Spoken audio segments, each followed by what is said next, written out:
കേരളത്തിൻ്റെ ഏറ്റവും ജനപ്രിയനായ മുഖ്യമന്ത്രിയായി സത്യപ്രതിജ്ഞ ചെയ്തതിനു ശേഷം ആദ്യമായി കോഴിക്കോട് എത്തിയിട്ടുള്ള ബഹുമാനായ ശ്രീ വി.ഡി. സതീശൻ അവർകളാണ്.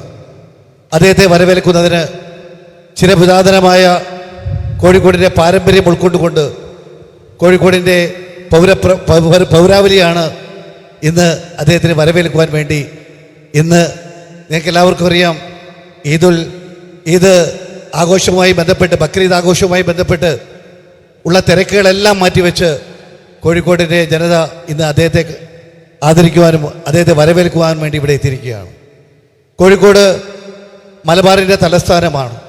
സാമൂതിരിയുടെ നാടായി ഈ നാട് മുന്നോട്ട് പോകുമ്പോൾ മതേതരത്വത്തിൻ്റെ ശ്രീകോവിൽ എന്നും കോഴിക്കോടിൻ്റെ നഗരവീഥികളിലും ജില്ലയിലും ഉണ്ടായിരുന്നു. കുറ്റിച്ചിറയും അതുപോലെ തളി ക്ഷേത്രവും കത്തീഡ്രലുമൊക്കെ ഒന്നിച്ചു ചേർന്നുകൊണ്ട് കോഴിക്കോട് നഗരം മതേതരത്വത്തിൻ്റെ ശ്രീകോവിലായി അറിയപ്പെടുമ്പോഴും സ്വാതന്ത്ര്യ സമര കാലഘട്ടത്തിൽ ഏറ്റവും തീഷ്ണമായ സമര പോരാട്ടം നടത്തിയത് കോഴിക്കോടാണ്. ഈ കോഴിക്കോട് കടപ്പുറത്ത് ധീരരായ സ്വാതന്ത്ര്യ സമര സേനാനികൾ കാഴ്ചവെച്ച ധീരമായ സമരങ്ങൾ നമുക്ക് മാതൃകയാണ്. ആ കോഴിക്കോടാണ് ഇന്ന് കോഴിക്കോടിൻ്റെ പ്രിയപ്പെട്ട സ്നേഹം അത് പ്രിയപ്പെട്ട മുഖ്യമന്ത്രിക്ക് കൈമാറുന്നതിന് വേണ്ടിയുള്ള ചടങ്ങാണ് ഇവിടെ നടത്തുള്ളത്. ഈ ചടങ്ങിന് സ്വാഗതം ആശംസിക്കുക എന്നത് മാത്രമാണ് ഞാൻ ഉദ്ദേശിക്കുന്നത്. നിങ്ങൾക്ക് എല്ലാവർക്കും പറയുന്ന ഒട്ടനവധി തിരക്കുകളുള്ള സമയമാണ്. ആ തിരക്കുകളെല്ലാം മാറ്റിവെച്ച് നമ്മുടെ പ്രിയ നായകനെ കാണുവാനും അദ്ദേഹത്തെ ആശീർവദിക്കുവാനും വേണ്ടിയാണ് നമ്മൾ എത്തിയിട്ടുള്ളത്. കഴിഞ്ഞ 10 വർഷക്കാലമായി കേരളത്തിൽ നടപാടിയിരുന്ന ഒരു ഭരണം ജനങ്ങളുടെ ഇഷ്ടങ്ങൾക്കല്ല, ജനങ്ങളുടെ താല്പര്യങ്ങൾക്കല്ല, അതിനപ്പുറത്ത് മറ്റ് ചില താല്പര്യങ്ങൾക്ക് വേണ്ടി ഒരു ജനതയെ മുഴുവനും അടിച്ചമർത്തിക്കൊണ്ട് മുന്നോട്ട് പോയ ഭരണം മാറ്റി ഉണ്ടാകണമെന്ന് ജനങ്ങളുടെ അഭിലാഷമാണ് ഇന്ന് ഈ മുഖ്യമന്ത്രി പദത്തിലേക്ക് ശ്രീ വി.ഡി. സതീശനെ എത്തിച്ചിട്ടുള്ളത്.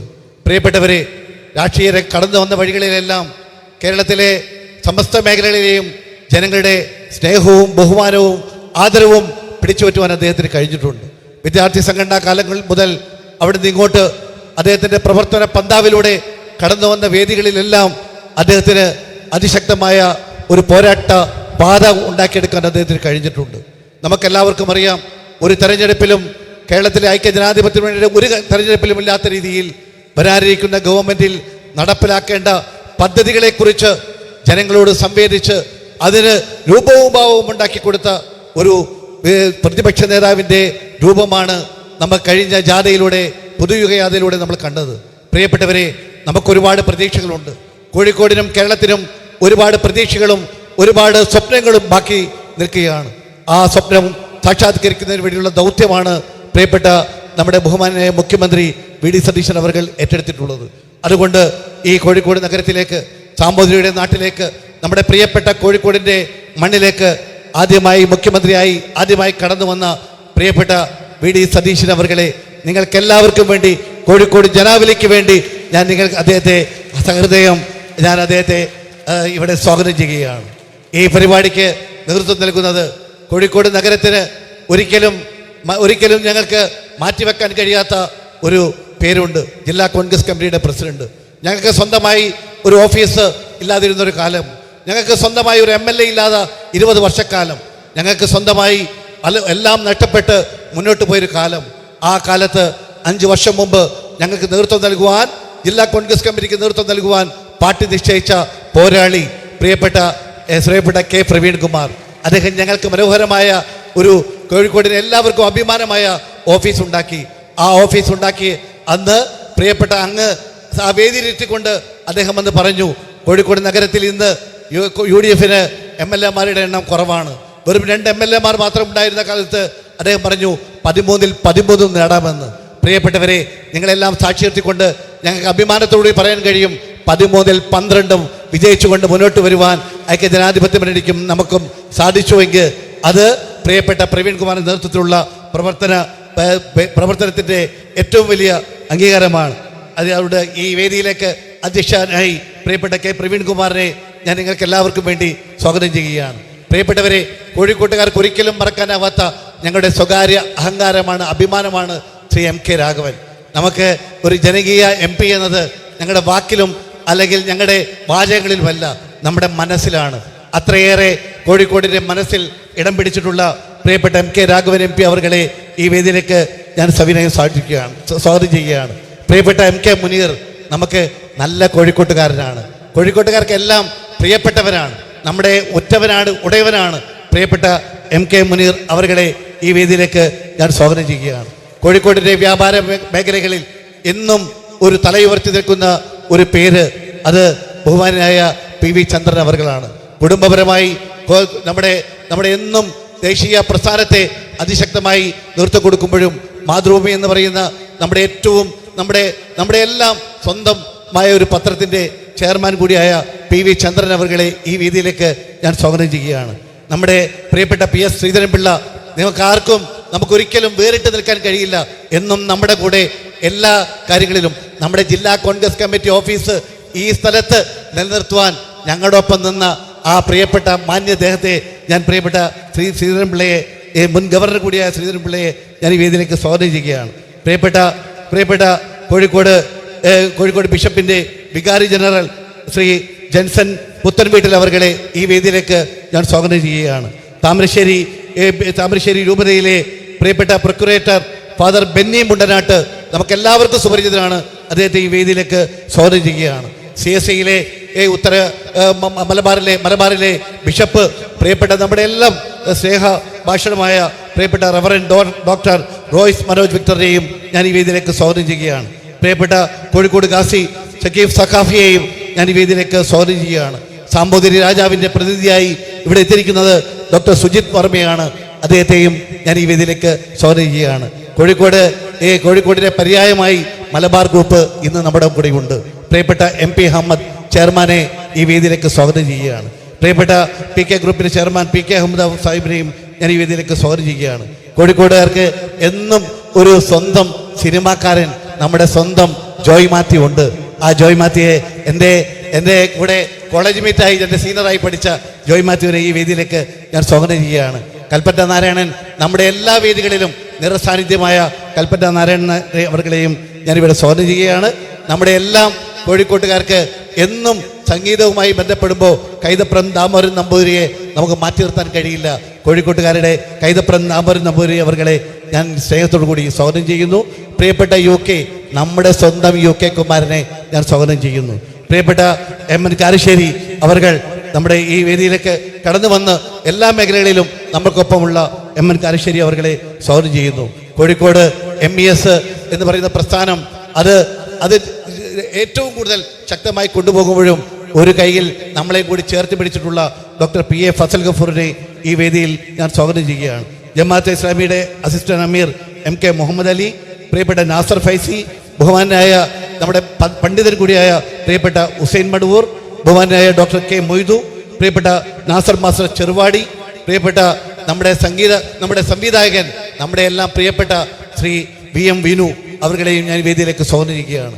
കോഴിക്കോട് ജില്ലയെ നമുക്കൊക്കെ അനുകൂലമാക്കി മാറ്റിയ ഒരു വലിയ പോരാട്ടത്തിലൂടെ കടന്നു വന്ന MLA-മാരായിട്ടുള്ള പ്രിയപ്പെട്ട ശ്രീമതി വിദ്യാ ബാലകൃഷ്ണൻ MLA അവർകളെ, പ്രിയപ്പെട്ട വടകരയുടെ മണ്ണിൽ നിന്നും അതിശക്തമായ പോരാട്ടത്തിലൂടെ കടന്നു വന്ന KK രമ MLA അവർകളെ, പ്രിയപ്പെട്ട നാദാപുരത്തിൻ്റെ മണ്ണിൽ നിന്നും വന്ന പോരാട്ടവീര്യമായ KM അഭിജിത്ത് MLA-യെ ഞാൻ സ്വാഗതം ചെയ്യുന്നു. നമ്മുടെ കൊച്ചനിയൻ, നമ്മുടെ എല്ലാം പ്രിയപ്പെട്ട പൊന്നോമനയായ VT സൂരജ് MLA-യെ ഞാൻ ഈ അവസരത്തിൽ സ്വാഗതം ചെയ്യുന്നു. തിരുവമ്പാടിയിലെ മണ്ണിയിൽ നിന്നും വീണ്ടും UDF-ന്റെ കോട്ട തിരിച്ചു പിടിച്ച പ്രിയപ്പെട്ട CK കാസിം MLA-യെ ഞാൻ ഈ വേദിയിലേക്ക് സ്വാഗതം ചെയ്യുന്നു. കോഴിക്കോട് നഗരത്തിൽ നിന്നും ഒരു വലിയ ചരിത്ര ദൗത്യം നിർവഹിച്ചുകൊണ്ട് വിജയിച്ചു വന്ന അഡ്വക്കേറ്റ് ഫൈസൽ ബാബു MLA-യെയും ഞാൻ ഈ വേദിയിലേക്ക് സ്വാഗതം ചെയ്യുന്നു. അങ്ങ് ഇന്ന് പങ്കെടുക്കുന്ന ഈ പരിപാടിയിൽ കോഴിക്കോട് ജില്ലാ പഞ്ചായത്ത് ആദ്യമായി UDF-ന് അനുകൂലമായി വന്ന് ആ ജില്ലാ പഞ്ചായത്തിൻ്റെ പ്രസിഡന്റ് ശ്രീമതി മില്ലി മോഹൻ കൊട്ടാരത്തിലെയും ഞാൻ ഈ വേദിയിലേക്ക് സ്വാഗതം ചെയ്യുകയാണ്.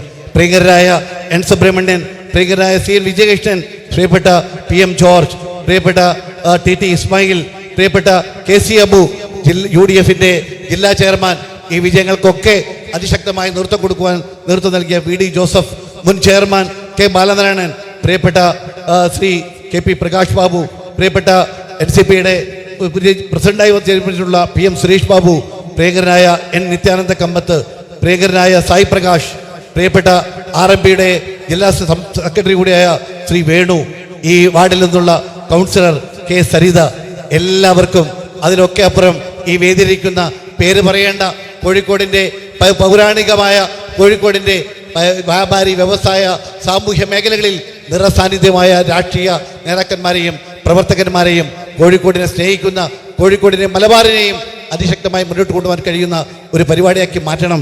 പ്രിയപ്പെട്ട മുഖ്യമന്ത്രിയുടെ ഒറ്റ വാക്ക് മാത്രമേ സ്വാഗതം അധിക പ്രസംഗമായി ഞാൻ പറയുന്നു. പ്രിയപ്പെട്ട മുഖ്യമന്ത്രി, കോഴിക്കോട് ജില്ലയിൽ നിന്നുള്ള ഒരു മന്ത്രിയായി ഞങ്ങൾ അങ്ങയെയാണ് കാണുന്നത്. അങ്ങ് ഞങ്ങളുടെ മന്ത്രിയായി, കോഴിക്കോടിൻ്റെ മന്ത്രി കൂടിയായി അങ്ങ് ഞങ്ങൾക്ക് കൂടി വേണ്ടി, കോഴിക്കോടിന് വേണ്ടിയുള്ള പ്രവർത്തനത്തിന് കൂടി നേതൃത്വം ഉണ്ടാക്കണം. ഞങ്ങൾക്ക് ഏറെ സന്തോഷമുണ്ട്.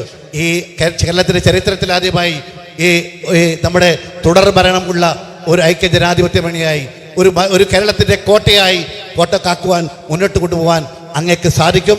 അതിനുള്ള പ്രവർത്തനവുമായി കൊണ്ട് മുന്നോട്ട് പോകുമ്പോൾ കോഴിക്കോടിൻ്റെ പൗരാവലി അങ്ങേക്കൊപ്പം ഉണ്ടാകും, മുഖ്യമന്ത്രിക്കൊപ്പം ഉണ്ടാകും എന്ന് ഒരിക്കൽ കൂടി സൂചിപ്പിച്ചുകൊണ്ട് ഈ ചരിത്ര നിയോഗമല്ല ഈ സമ്മേളനത്തിന് അധ്യക്ഷ വഹിക്കുന്നതിന് വേണ്ടി പ്രിയങ്കരനായ ശ്രീ കെ പ്രവീൺകുമാർ MLA സാദരം ക്ഷണിച്ചു.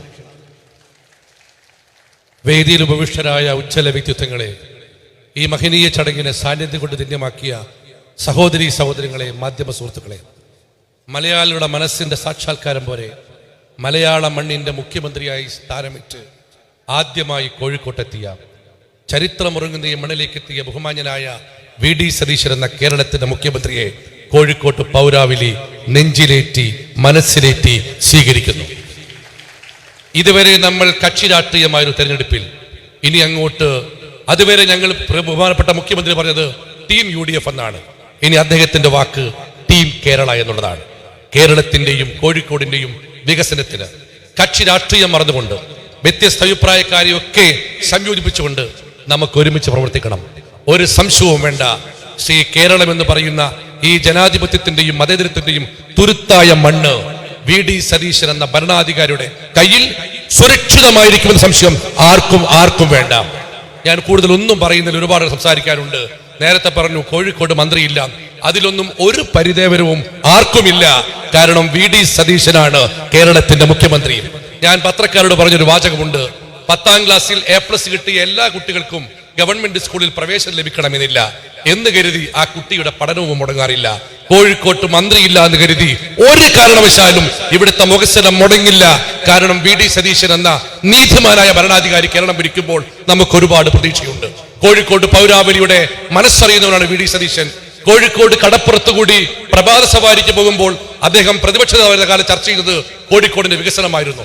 കോഴിക്കോടിന്റെ വിവിധ രംഗങ്ങളെ കുറിച്ച് എല്ലാ അർത്ഥത്തിലും മനസ്സിലാക്കിയ VD സതീശനോടൊപ്പം കോഴിക്കോട്ടെ പൗരാവലി കേരളത്തിന്റെ ഇനി അങ്ങോട്ടുള്ള യാത്രയിൽ നമുക്ക് ഒരുമിച്ച് നിൽക്കാം എന്ന് മാത്രം പറഞ്ഞുകൊണ്ട്, അദ്ദേഹത്തിന്റെ യാത്രയിൽ ഇനി വിജയത്തിന്റെ പടവുകൾ മാത്രം ചവിട്ടിക്കീറുവാൻ സർവശക്തൻ അനുഗ്രഹിക്കട്ടെ എന്ന് പ്രാർത്ഥിച്ചുകൊണ്ട് ഈ ചടങ്ങിൽ ഉദ്ഘാടനം ചെയ്ത് സംസാരിക്കാനും ഉപഹാരം നടത്താനും കോഴിക്കോടിന്റെ ബഹുമാനപ്പെട്ട MP Shri MK Raghavan MP ക്ഷണിക്കുന്നു. ഉപഹാരം ഏറ്റുവാങ്ങാൻ വിനയപൂർവ്വം മുഖ്യമന്ത്രിയോട് അഭ്യർത്ഥിക്കുന്നു.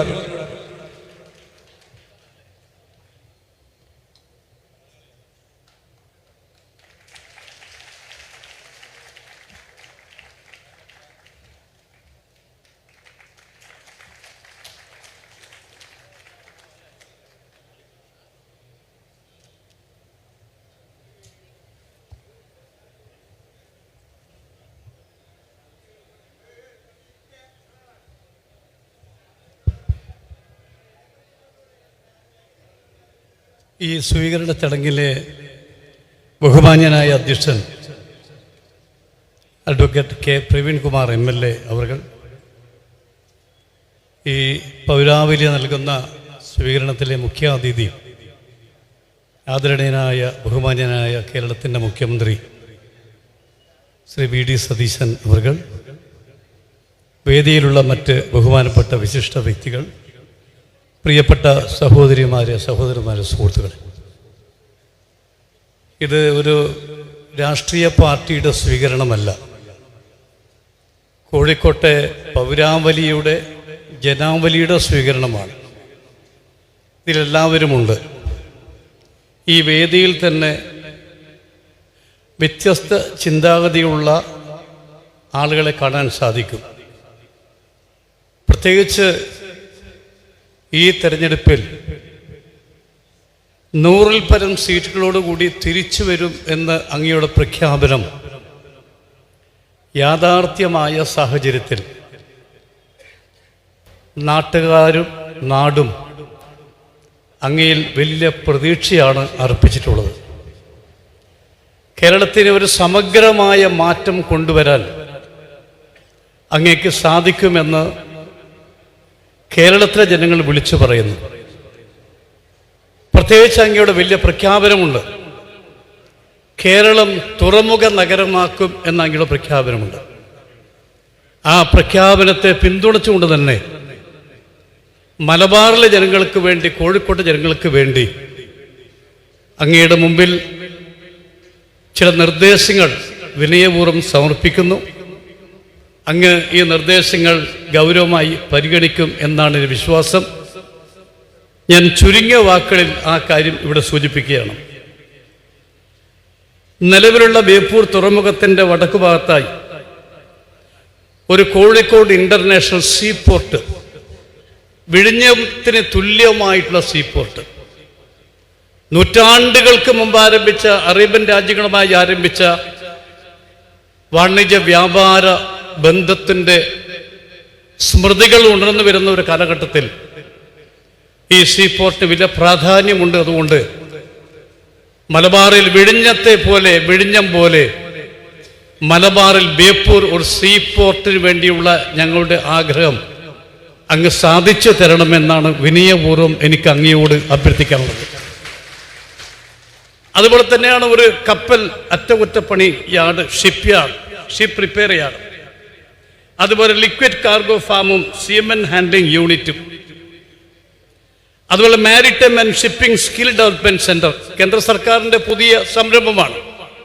അത് ബേപ്പൂരിന് അനന്ത സാധ്യതയുള്ള ഒരു സ്ഥാപനമാണ്.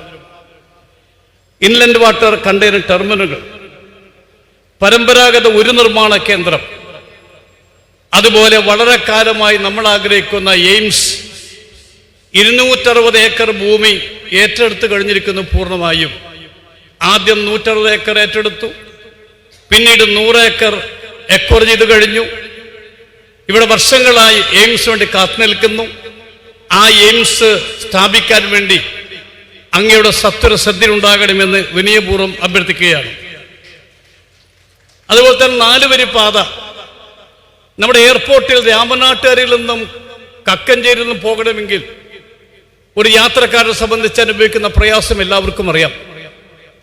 CRF-ൽ ഉൾക്കൊള്ളിച്ചുകൊണ്ട് രാമനാട്ടുകരയിൽ നിന്നും കക്കഞ്ചേരിയിൽ നിന്നും എയർപോർട്ടിലേക്ക് 2 റോഡുകളെ, 2 പ്രദേശങ്ങളെ 4 വരി പാതകൾ സ്ഥാപിക്കാൻ യുദ്ധകാലാടിസ്ഥാനം എന്ന പോലെ അതിന് പ്രാധാന്യം നൽകണമെന്ന് വിനയപൂർവ്വം അഭ്യർത്ഥിക്കുകയാണ്. അതുപോലെ തന്നെയാണ് വളരെ കാലമായി കോഴിക്കോട് ആഗ്രഹിക്കുന്ന, അങ്ങേക്കറിയാം, കൽക്കത്ത കഴിഞ്ഞാൽ ഫുട്ബോൾ കമ്പമുള്ള പ്രദേശം കോഴിക്കോട് മലപ്പുറവുമാണ്. നമുക്കൊരു ഇന്റർനാഷണൽ സ്റ്റേഡിയമില്ല കോഴിക്കോട്. ശ്രീ ഉമ്മൻചാണ്ടി ഭരിക്കുമ്പോൾ 2 കോടി രൂപ ബഡ്ജറ്റ് വെച്ചെങ്കിൽ പോലും സ്ഥലം കണ്ടെത്താൻ കഴിഞ്ഞില്ല. ഞാൻ അങ്ങയോട് അഭ്യർത്ഥിക്കുന്നു, കോഴിക്കോടിൻ്റെ ചിരകാല സ്വപ്നമാണ് ഇന്റർനാഷണൽ സ്റ്റേഡിയം എന്നുള്ളത്. അതുകൊണ്ട് ഇന്റർനാഷണൽ സ്റ്റേഡിയം കോഴിക്കോട് സ്ഥാപിക്കാൻ അങ്ങയുടെ സജീവ പരിഗണന ഉണ്ടാകണമെന്ന് വിനയപൂർവ്വം ഞാൻ അഭ്യർത്ഥിക്കുകയാണ്. ഇതുപോലെ ഒരുപാട് കാര്യങ്ങൾ ഉണ്ട്. അങ്ങയുടെ മുമ്പിൽ ഈ 4-5 കാര്യങ്ങൾ ഇവിടെ സമർപ്പിക്കുകയാണ്. ഇവിടെ പ്രത്യേകിച്ച് കേരളത്തിലെ പുതിയ രാഷ്ട്രീയ അന്തരീക്ഷത്തിൽ നിങ്ങൾക്ക് എല്ലാവർക്കും അറിയാം, ശ്രീ VD സതീശൻ പുതുയുഗ യാത്ര ആരംഭിക്കുന്ന നടത്തിയ പ്രസംഗമുണ്ട്. ആ പ്രസംഗം ഇവിടെ മാത്രമല്ല കേരളത്തിലുടനീളം നടത്തിയ പ്രസംഗമാണ്. ആ പ്രസംഗത്തിൽ അദ്ദേഹം പറഞ്ഞത്, ഇന്നത്തെ കേരളത്തിന് എന്താണ് അടിയന്തര പ്രാധാന്യമുള്ള ചികിത്സ, ഇന്നത്തെ തലമുറക്ക് കേരളത്തിൽ ജീവിക്കാൻ എന്തെല്ലാം ഉണ്ടാകണം, ആരോഗ്യരംഗത്ത്, വ്യവസായ രംഗത്ത്, IT രംഗത്ത്, AI രംഗത്ത്, വ്യാപാര രംഗത്ത്, വിദ്യാഭ്യാസ രംഗത്ത്, എല്ലാ രംഗങ്ങളിലും കേരളത്തിൽ മാറ്റങ്ങൾ ഉണ്ടാകുമെന്ന് അങ്ങാണ് യാത്രയിൽ പരസ്യമായി പ്രഖ്യാപിച്ചത്. അതുകൊണ്ട് കേരളത്തിലെ ജനങ്ങൾ പൂർണ്ണ പ്രതീക്ഷയിലാണ്. കേരളത്തിൽ മാറ്റമുണ്ടാകാൻ തർക്കം നിങ്ങൾക്ക് വേണ്ട. എന്തു തന്നെ സാമ്പത്തിക പ്രയാസമുണ്ടെങ്കിലും, നമുക്ക് റവന്യൂ കുറവാണെങ്കിൽ പോലും റവന്യൂ വർദ്ധിപ്പിച്ചുകൊണ്ട് കേരളത്തിന്റെ ഭൂപടത്തിൽ, ലോകത്തിന്റെ ഭൂപടത്തിൽ കേരളത്തിന്റെ സ്ഥാനം വീണ്ടും അവിടെ എല്ലാവരുടെയും മനസ്സുകളിൽ സ്ഥിരപ്രതിഷ്ഠ നേടും പോലെ അവിടെ സ്ഥാപിക്കാൻ അങ്ങേക്ക് കഴിയും എന്നാണ് എൻ്റെ പ്രതീക്ഷ. അതുകൊണ്ട് തീർച്ചയായും മലബാറിനെ കൂടി മനസ്സിൽ കാണണം. അതുകൊണ്ട് ഈ നിർദ്ദേശങ്ങൾ അങ്ങയുടെ മുമ്പിൽ സമർപ്പിക്കുന്നു. അങ്ങേക്ക് എല്ലാവിധ ആയുരാരോഗ്യം നേരുന്നു. നന്ദി, നമസ്കാരം. ജയ്ക്ക് മുൻ മന്ത്രി, ബഹുമാനപ്പെട്ട മുഖ്യമന്ത്രിയുടെ പ്രിയപ്പെട്ട കൂട്ടുകാരൻ CH മുഹമ്മദ് സാഹിബിന്റെ പ്രിയപ്പെട്ട പുത്രൻ, നമ്മുടെയൊക്കെ പ്രിയപ്പെട്ട മുനീർക്ക MK മുനീർ അനുമോദന പ്രസംഗം നടത്തും. അദ്ദേഹത്തെ ക്ഷണിക്കും.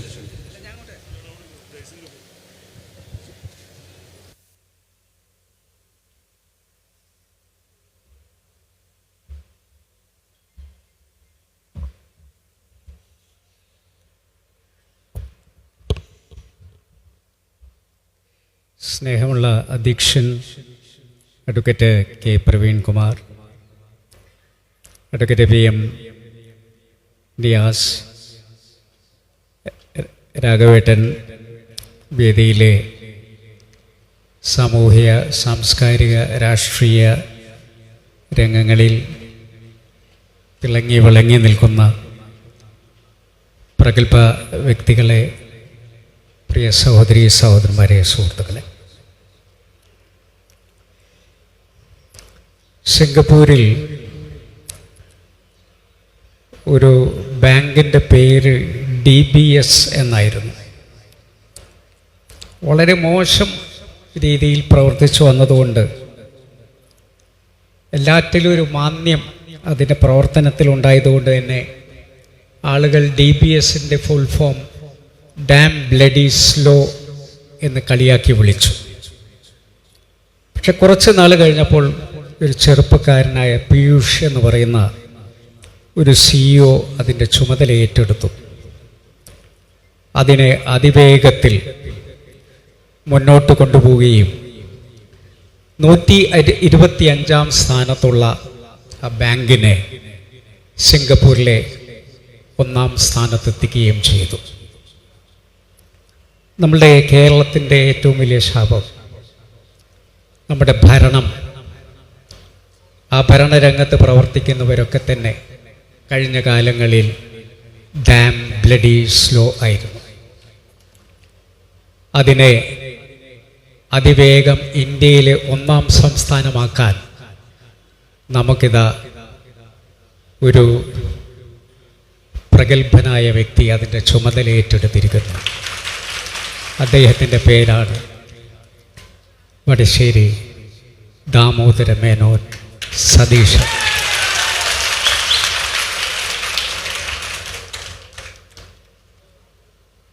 അതുകൊണ്ട് തന്നെ ഏറെ പ്രതീക്ഷയോടുകൂടിയാണ് കേരളം അദ്ദേഹത്തെ ഉറ്റുനോക്കുന്നത്. പ്രത്യേകിച്ചും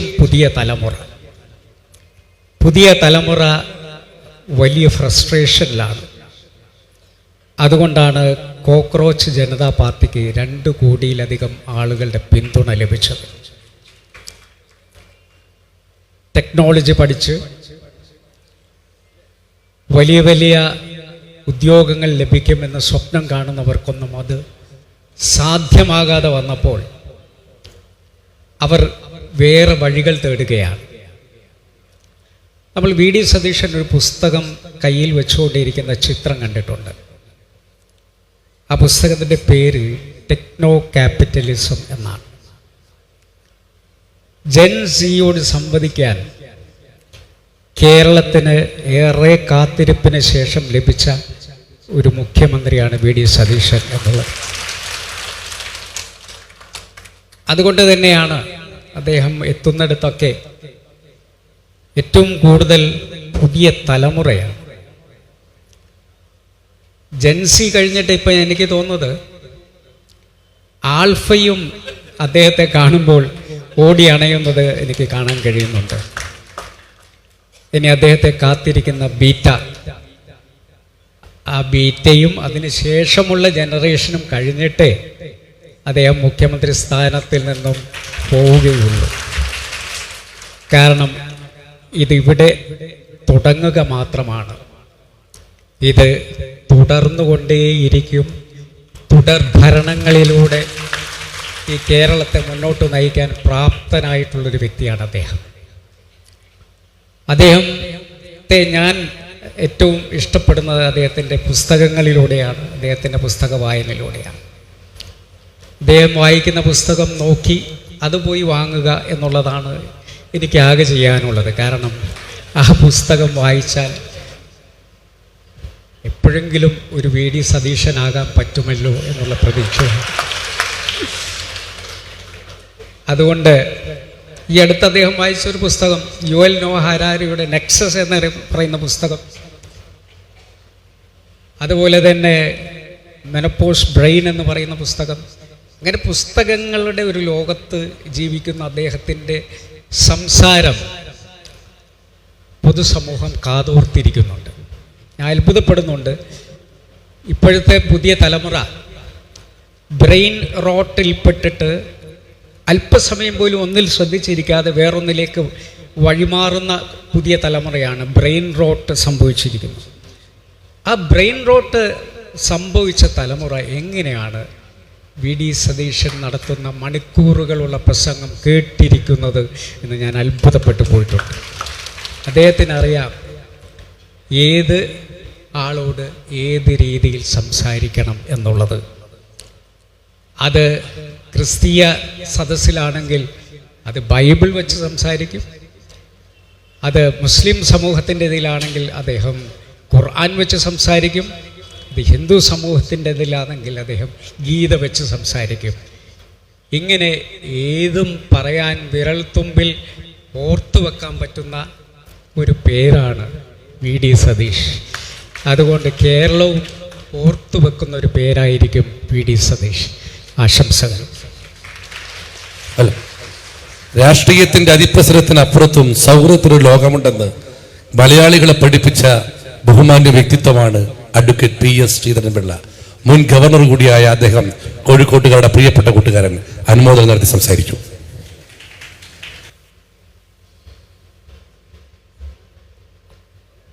അധ്യക്ഷൻ ബഹുമാനായ പ്രവീൺ കുമാർ, ബഹുമാനപ്പെട്ട കേരള മുഖ്യമന്ത്രി വി ഡി സതീശൻ ഉൾപ്പെടെ ഈ വേദിയിലും സദസ്സിലുമായി സന്നിഹിതരായിട്ടുള്ള വിശിഷ്ട വ്യക്തികളെ, സഹോദരി സഹോദരന്മാരെ, ചരിത്രമുറങ്ങുന്ന കോഴിക്കോടിൻ്റെ മണ്ണിലേക്ക് നമ്മുടെ പുതിയ മുഖ്യമന്ത്രി എത്തിയിരിക്കുകയാണ്.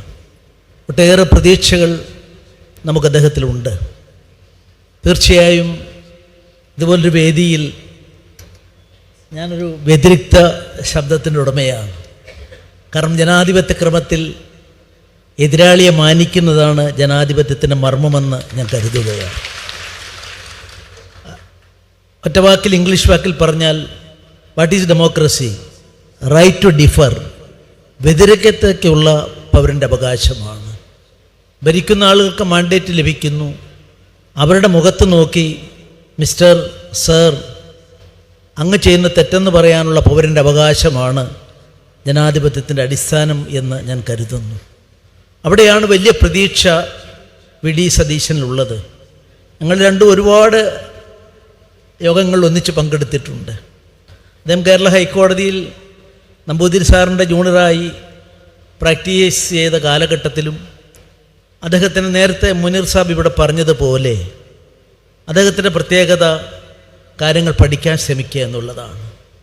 ഒരുപക്ഷെ വർത്തമാന കേരള രാഷ്ട്രീയത്തിൻ്റെ ആഴങ്ങളിലേക്ക് കടന്നു ചെല്ലുമ്പോൾ എഴുത്തും വായനയും ഒക്കെ അന്യമായിക്കൊണ്ടിരിക്കുന്ന ഒരു കാലഘട്ടമാണ്. ഞാൻ ഈ കോൺഗ്രസിൻ്റെ ഒട്ടേറെ പ്രവർത്തകരുള്ള വേദിയിലാണ് ഞാൻ സംസാരിക്കുന്നത്. ഞാനൊരു ചോദ്യം ചോദിക്കാം. 50കളിൽ 60കളിൽ വിമോചന സമരമൊക്കെ നടന്ന കാലഘട്ടത്തിൽ കേരളത്തിൽ ഏറ്റവും കൂടുതൽ പുസ്തകങ്ങൾ ജനങ്ങളെ പഠിപ്പിക്കാനായി പ്രസിദ്ധീകരിച്ചത് എറണാകുളത്തെ KPCC ഓഫീസിൽ നിന്നാണ്. കൈനകരിയുടെ ഉൾപ്പെടെയുള്ള പുസ്തകങ്ങൾ അക്കാലത്ത് കാണാൻ എനിക്ക് സാധിച്ചു. ഇതെന്തിനാണ് പഠിപ്പിക്കുന്നത്? നമ്മുടെ രാജ്യത്ത് ആരാണ് പരമാധികാരി? മുഖ്യമന്ത്രിയാണോ? ഗവർണറാണോ? അല്ല രാഷ്ട്രപതിയാണോ, സുപ്രീം കോർട്ട് ഓഫ് ഇന്ത്യയാണോ? ഞാൻ പറയും, ഇന്ത്യൻ ഭരണഘടനയുടെ മർമ്മം പരിശോധിച്ചാൽ ഇന്ത്യയിൽ ഹു ഈസ് സുപ്രീം, സുപ്രീം എന്ന വാക്കിന് അർത്ഥം തേടിപ്പോകുമ്പോൾ ഭരണഘടനയുടെ 395 ഒരു വകുപ്പുണ്ട്. അത് റിപ്പീലിംഗ് പ്രൊവിഷനാണ്. എന്താണ് റിപ്പീൽ ചെയ്യുന്നറിയാമോ? നമുക്ക് സ്വാതന്ത്ര്യം നൽകിക്കൊണ്ട് ബ്രിട്ടീഷ് പാർലമെൻറ്റ് പാസ്സാക്കിയ ആ അന്നത്തെ നിയമത്തെയാണ് നമ്മുടെ ഭരണഘടനാ നിർമ്മാണ സഭ ഏകകണ്ഠമായി റദ്ദ് ചെയ്തത്. അത് വലിയൊരു നിയമ കോംപ്ലിക്കേഷനാണ്, ഞാൻ അതിലേക്ക് പോകുന്നില്ല. പക്ഷെ അത് ചെയ്യാൻ കാരണം എന്താണെന്ന് ചോദിച്ചാൽ, ആരാണ് സുപ്രീം? അതിനാണ് ആദ്യത്തെ വകുപ്പ് അതിൽ എഴുതി ചേർത്തത്. പീപ്പിൾ ആർ സുപ്രീം, ജനങ്ങളാണ് പരമാധികാരികൾ. ബാക്കി എല്ലാവരും, ജനപ്രതിനിധികളായ നാം എല്ലാവരും, ജനങ്ങൾ മാൻഡേറ്റ് നൽകി അവരോട് 5 കൊല്ലം ഞാൻ നിങ്ങൾക്ക് ചെയ്യാം, നിങ്ങൾക്ക് വേണ്ടി ഭരിക്കാം, ഞാൻ നിങ്ങളുടെ സേവകനാണെന്നുള്ള അർത്ഥത്തിലാണ് ജനാധിപത്യത്തിൽ നമ്മുടെ അധികാരം നിക്ഷിപ്തമായ ആളുകളെല്ലാം ഉള്ളത്. അവിടെ എനിക്കൊരു പ്രതീക്ഷയുള്ളത്, എനിക്ക് 100% ഉറപ്പിക്കാൻ സാധിക്കുന്ന ഒരാൾ ശ്രീ വി ഡി സതീശനാണ്. അദ്ദേഹം, ഞാൻ ദീർഘിപ്പിക്കുന്നില്ല, എന്താണ് നമ്മെ സംബന്ധിച്ചിടത്തോളം 2 തരത്തിലുള്ള നീതിയുണ്ട്. ഒന്ന് നിയമാധിഷ്ഠിതമായ നീതി. ആരെന്തൊക്കെ പറഞ്ഞാലും നമ്മുടെ നിയമത്തിൻ്റെ അടിസ്ഥാനത്തിലുള്ള നീതി പ്രദാനം ചെയ്യുന്നത്, അത് ചെയ്യാൻ സാധിക്കണം. ഈവൻ സുപ്രീം കോടതിക്കും ഹൈക്കോടതിക്കും ഒക്കെ അധികാരം കൊടുത്തത് തന്നെ അതിൽ തെറ്റുപറ്റിയാൽ ഒരു പണത്തൂക്കം മുന്നിൽ കോടതികൾ നിൽക്കുകയാണ്. അപ്പം അങ്ങനെ നിയമാധിഷ്ഠമായ നീതി ഒരു ഭാഗത്ത്, അതിനേക്കാൾ ഉപരിയോ അതിനൊപ്പമോ ഉള്ളതാണ് ജനങ്ങളുടെ നീതി എന്ന് പറയുന്നത്. ഇത് രണ്ടിനെയും ഒന്നിച്ച് യോജിപ്പിച്ച് കൊണ്ടുപോകുമ്പോഴാണ് ഒരു ഭരണാധിപൻ വിജയിക്കുന്നതെന്ന് കരുതുന്ന ഒരു എളിയ പൊതുപ്രവർത്തകനാണ് ഞാൻ. ഇതെല്ലാം അദ്ദേഹത്തിൽ നിന്നും വ്യക്തിപരമായി അദ്ദേഹത്തിൻ്റെ ഇത്രയും കാലത്തെ കാര്യങ്ങളെപ്പറ്റി ഒരു വിലയിരുത്താൻ സാധിക്കുന്ന ഒരാളെന്നുള്ള നിലയിൽ ഞാൻ പറയുന്നു, പ്രത്യാശയുടെ, പ്രതീക്ഷയുടെ, പ്രതിഭയുടെ ഒരു നല്ല മുഖ്യമന്ത്രിയെ നമുക്ക് ലഭിച്ചിരിക്കുന്നു. സർവശക്തനായ ദൈവം അദ്ദേഹത്തിന് എല്ലാവിധ അനുഗ്രഹാശം നൽകട്ടെ എന്ന് പ്രാർത്ഥിച്ചുകൊണ്ട്, ആശംസകൾ അർപ്പിച്ചുകൊണ്ട് ഞാൻ വിടവാങ്ങുന്നു. നമസ്കാരം. ജയ് ഹിന്ദ്, ജയ് ഭാരത്. ബഹുമാനപ്പെട്ട മുഖ്യമന്ത്രിയെ പൊന്നാട ചാർത്തി ആദരിക്കുന്നു. ആദ്യമായി മാതൃഭൂമിയുടെ ചെയർമാൻ കൂടിയായ ബഹുമാന്യനായ PV ചന്ദ്രേട്ടൻ.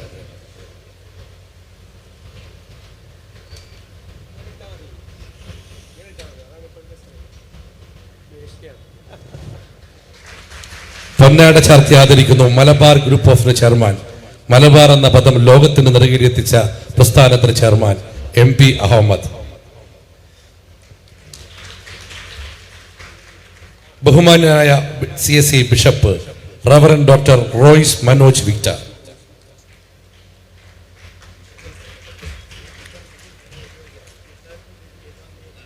കോഴിക്കോട് രൂപതയുടെ പ്രതിനിധി ജൻസൺ ഫാദർ പുത്തൻ വീട്ടിൽ. പൊന്നാട ചാർത്തുന്നു ബഹുമാനപ്പെട്ട മുഖ്യമന്ത്രിയെ.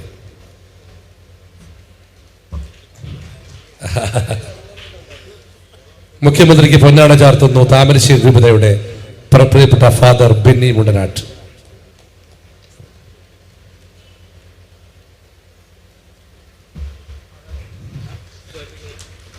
കോഴിക്കോടിനെ കുറിച്ച് പറയുക സാമൂതിരിയുടെ നാട് എന്നാണ്. സാമൂതിരി രാജാവിന്റെ പ്രതിനിധി സുജിത് വർമ്മ ബഹുമാന്യനായ മുഖ്യമന്ത്രിയെ പൊന്നാട ചാർത്തുന്നു.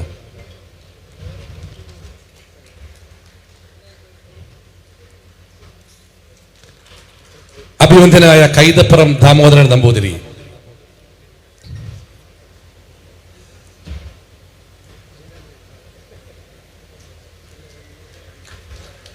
ഏറെ ബഹുമാനായ ഡോക്ടർ K മൊയ്തു.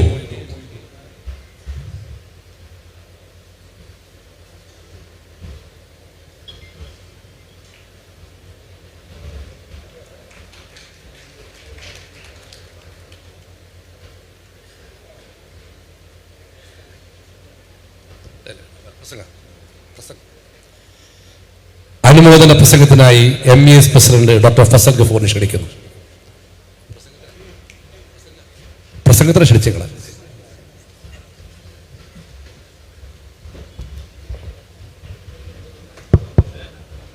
പ്രിയങ്കരനായ നമ്മുടെ മുഖ്യമന്ത്രി ശ്രീ വി ഡി സതീശൻ, സുഹൃത്തുക്കളെ, ആദ്യമായി ഞാൻ MESൻ്റെ പേരിൽ ഞങ്ങളുടെ എല്ലാ തരത്തിലുള്ള ഭാവുകളും നേരിടുകയാണ് നമ്മുടെ മുഖ്യമന്ത്രിക്ക്, കോൺഗ്രസിൻ്റെ മുഖ്യമന്ത്രിയല്ല, കേരളത്തിലെ ജനങ്ങളുടെ മുഖ്യമന്ത്രിയാണ്. നമ്മൾ കണ്ടതാണുള്ളത്.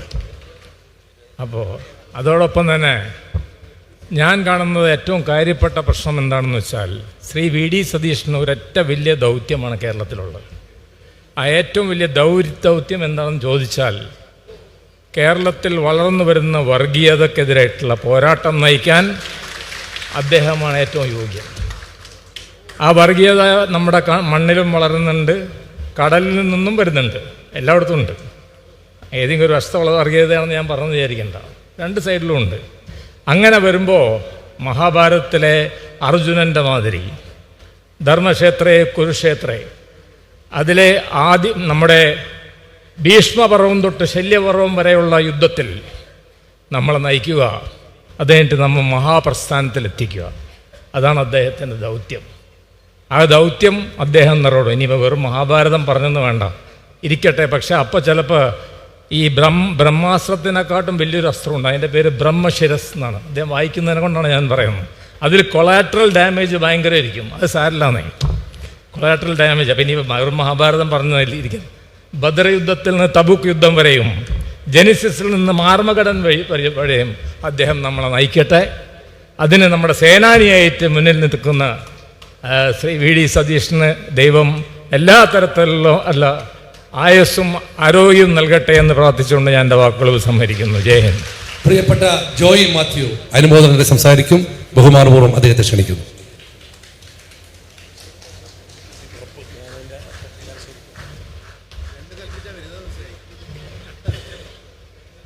പ്രിയപ്പെട്ട കോഴിക്കോട്ടുകാരെ, എൻ്റെ ബഹുമാനപ്പെട്ട പ്രിയപ്പെട്ട അധ്യാപകൻ MN കാരശ്ശേരി മാഷ് സ്റ്റേജിലുണ്ട്. എന്തെങ്കിലും അബദ്ധം പറഞ്ഞാൽ മാഷ് ചെവിക്ക് പിടിക്കും എന്നുള്ള പേടിയിലാണ് ഞാൻ നിൽക്കുന്നത്. ഈ വർഷം എനിക്ക് ഇരട്ടി മധുരത്തിൻ്റെ വർഷമാണ്. എന്ന് പറഞ്ഞാൽ 40 വർഷം മുമ്പ് ഞാൻ ആദ്യമായി അഭിനയിച്ച ജോൺ എബ്രഹാമിൻ്റെ അമ്മ അറിയാൻ എന്ന സിനിമ അന്താരാഷ്ട്ര ഫിലിം ഫെസ്റ്റിവലായ ഫ്രാൻസിലെ കാൻ ഫിലിം ഫെസ്റ്റിവലിൽ ക്ലാസിക്കൽ സിനിമകളുടെ കൂട്ടത്തിൽ ഇന്ത്യയിൽ നിന്നുള്ള ഒരേ ഒരു സിനിമയായി പ്രദർശിപ്പിച്ചു. ഞാൻ അവിടെ റെഡ് കാർപ്പറ്റിൽ ആദരിക്കപ്പെട്ടു. കോഴിക്കോട് നിന്നാണ് ആ സിനിമ ഉണ്ടായത്. നമ്മുടെ പ്രിയപ്പെട്ട KC അബുവിൻ്റെ ലോഡ്ജിലായിരുന്നു ഞങ്ങളുടെ ഓഫീസ്. ഇപ്പോഴും അതിൻ്റെ വാടക ബാക്കിയാണ്. അത് KC അബു ഒരു കോൺഗ്രസ്സുകാരനായതുകൊണ്ട് വാടക പിരിക്കാൻ വന്നിട്ടില്ല. അങ്ങനെ ആ ഒരു ഇരട്ടി മധുരത്തിൻ്റെ രണ്ടാം മധുരത്തിലേക്ക് ഞാൻ വരുന്നത്, ഞാനിത് വാങ്ങിക്കാൻ വേണ്ടി ഫ്രാൻസിലേക്ക് പോയി. അവിടെ എത്തി. അപ്പോൾ ഇവിടെ മുഖ്യമന്ത്രി ആരാവും എന്നുള്ള പ്രശ്നങ്ങളൊക്കെ ആയിട്ട് ഇങ്ങനെ നിൽക്കുന്ന സമയം, അപ്പോൾ നമ്മുടെ മനസ്സിലൊക്കെ ഉള്ള മനുഷ്യൻ വി ഡി സതീശൻ തന്നെയാണ്. അദ്ദേഹവുമായിട്ടുള്ള അടുപ്പവും ഒക്കെ വെച്ച് കാണുമ്പോഴൊക്കെ തന്നെ അദ്ദേഹം പുസ്തകം, ഞങ്ങൾ ട്രെയിനിൽ പോകുമ്പോഴാണ് ഒരിക്കൽ കണ്ടത്. അപ്പോഴും അദ്ദേഹം പുസ്തകം വായിക്കുകയാണ്. അദ്ദേഹത്തിൻ്റെ അടുത്ത് വേറൊരു മന്ത്രി എടുക്കുന്നുണ്ട്, ആളെ പേരെ ഞാൻ പറയുന്നില്ല. അയാൾ മൊബൈലിൽ കുത്തിക്കളിക്കുകയാണ്, അദ്ദേഹം പുസ്തകം വായിക്കുകയാണ്. ഞങ്ങൾ പുസ്തകത്തെക്കുറിച്ചൊക്കെ സംസാരിക്കുന്നു. പിന്നെയും കാണും, പലയിടത്ത് വെച്ച് കാണും. അദ്ദേഹത്തിൻ്റെ നിലപാടുകളോടുള്ള ആദരവ് തോന്നിയിട്ടാണ് ഞാൻ ശരിക്കും ഈ പ്രസ്ഥാനവുമായി അടുക്കുന്നത്. ഞാനൊരു ഇടതുപക്ഷ ചിന്ത വെച്ച് പുലർത്തുന്ന ആളാണ്. പക്ഷേ ഇടതുപക്ഷം എന്ന് പറയുന്നത് ഈ പറയുന്ന CPMൻ്റെ വ്യാജ ഇടതുപക്ഷമല്ല. മനുഷ്യനെ സ്നേഹിക്കുന്ന, നാട് നന്നായി കാണണമെന്ന് ആഗ്രഹിക്കുന്ന, മതസൗഹാർദ്ദം വെച്ച് പുലർത്തുന്ന ഒരു വലിയ വിശാലമായ ഒരു ഇടതുപക്ഷ മനസ്സ്. ഞാൻ നോക്കുമ്പോൾ വി ഡി സതീശൻ പറഞ്ഞു വരുന്ന പ്രസംഗങ്ങളൊക്കെ ആ ഒരു മനസ്സോട് അടുത്തടുത്ത് വരുന്നു. അങ്ങനെയാണ് എന്നെ വിളിക്കാതെ തന്നെ ഞാൻ നിലമ്പൂർ തെരഞ്ഞെടുപ്പ് പ്രചരണത്തിൽ ചെല്ലുന്നത്. അവിടെ നിങ്ങൾ കാണുന്നു, പിന്നെയും പലപ്പോഴും കാണുന്നു. അപ്പോൾ പറഞ്ഞു വന്നത്, ഞാൻ രണ്ടാമത് ഈ ഫ്രാൻസിലെത്തി. അവിടെ പുലർച്ചെയാണ്, ഇവിടെ സമയം പകലാന്ന് തോന്നുന്നു. എൻ്റെ ഫോണിലേക്ക് ഒരു കോൾ വരുന്നു. അപ്പോൾ ഇദ്ദേഹം മുഖ്യമന്ത്രിയെ കാണുന്നുള്ള അതിയായ മോഹം കൊണ്ട് ഞാൻ ഇദ്ദേഹത്തിൻ്റെ പേരിന് മുമ്പിൽ VDS എന്ന് മാറ്റിയിട്ട് CM ആക്കിയിരുന്നു. എന്നോടൊന്ന് മറന്നുപോയി. ഫോൺ വന്നപ്പോൾ ഞാൻ നോക്കുന്നത് ഏത് CM വിളിക്കുന്നതെന്നാണ്. ഫോൺ എടുക്കുമ്പോൾ ജോയ്മത്ത് നിങ്ങളെവിടെയാണ്? ഞാൻ പറഞ്ഞു ഞാൻ ഫ്രാൻസിലോ ഞാൻ പറഞ്ഞു ഇങ്ങനെ ഫെസ്റ്റിവലിന് വന്നതാണ്. വളരെ സന്തോഷം, തിരിച്ചു വന്നിട്ട് കാണണം. ഞാൻ പറഞ്ഞു നിങ്ങൾക്ക് എന്നെയൊക്കെ വിളിക്കാൻ നിങ്ങളൊക്കെ അങ്ങനെ മറക്കാൻ പറ്റുമോ? അപ്പം എനിക്ക് മനസ്സിലായി ഒരു മനുഷ്യൻ്റെ മനസ്സിൻ്റെ ലാളിത്യവും മനുഷ്യൻ മനുഷ്യനോട് കാണിക്കേണ്ട ഒരു തരം ബഹുമാനവും. എന്നെയൊന്നും വിളിക്കേണ്ട കാര്യമില്ല, ഞാൻ സൂപ്പർ സ്റ്റാറോ അങ്ങനെയൊന്നുമല്ല, അത്ര വലിയ നടനോ അല്ലെങ്കിൽ വലിയ സിനിമാക്കാരനോ ഒന്നുമല്ല. പക്ഷേ എന്നെ വിളിച്ച് ആ സന്തോഷം അല്ലെങ്കിൽ എവിടെയാണ് നിങ്ങൾ എന്ന് ചോദിക്കാനുള്ള ആ മനസ്സിൻ്റെ മുമ്പിൽ ഞാൻ നമിച്ചു പോയി. ഇങ്ങനെ 2 മധുരങ്ങളാണ് ഈ വർഷം എനിക്ക്. വി.ഡി. സതീശൻ എന്ന മുഖ്യമന്ത്രിയിൽ ഞാൻ കാണുന്നത് സ്വപ്നം കാണുന്ന ഒരു മനുഷ്യനെയാണ്. ഞങ്ങളുടെയൊക്കെ സ്വപ്നം കുറേ നരച്ചുപോയി. ചെറുപ്പക്കാരുടെ സ്വപ്നം നശിച്ചു പോയിരുന്നു, മരവിച്ചു പോയിരുന്നു. കേരളത്തിൽ സ്വപ്നം കാണുന്ന ചെറുപ്പക്കാർ ഇല്ലാതായിപ്പോയി കഴിഞ്ഞ 10 വർഷം. ഒക്കെ ഒന്നുകിൽ മുരടന്മാരോ ഗുണ്ടകളോ പിടിച്ചുപറിക്കാരോ ലഹരിക്ക് അടിമകളോ ആയിപ്പോയി. ആ ഒരു ചെറുപ്പക്കാരുടെ മനസ്സിനെ ഇളക്കുന്ന, അവരെ സ്വപ്നം കാണാൻ പ്രേരിപ്പിക്കുന്ന, കേരളം നമുക്ക് സ്വപ്നതുല്യമാക്കണം എന്ന് പറയുന്ന, മതസൗഹാർദ്ദത്തിൻ്റെ മാറ്റൊലി പ്രചരിപ്പിക്കുന്ന വി.ഡി. സതീശനാണ് ഇനി കേരളത്തിൽ ചെറുപ്പക്കാരെ മാത്രമല്ല ആബാലവൃദ്ധം ജനങ്ങളെയും മുമ്പോട്ട് കൊണ്ടുപോകുന്നുള്ള യാതൊരു സംശയമില്ല. ഞാൻ ദീർഘിപ്പിക്കുന്നില്ല, കോഴിക്കോട്ടുകാർക്ക് എന്നെ അറിയാം. ഞാൻ വീണ്ടും നിങ്ങളോട് പിന്നീട് സംസാരിച്ചോളാം. ഇപ്പോൾ തൽക്കാലം ഇവർക്കൊക്കെ വേണ്ടി ഞാൻ വേദി ഒഴിയുന്നു. എല്ലാവിധ ആശംസകളും നേരുന്നു. Thank you very much. അനീതിക്കെതിരെ തൻ്റെ നാക്കും തൂലികയും പടവാളാക്കുന്ന പ്രഗത്ഭനായ നമ്മുടെ ഗുരുനാഥൻ കൽപ്പറ്റ നാരായണൻ മാഷ് സംസാരിക്കും.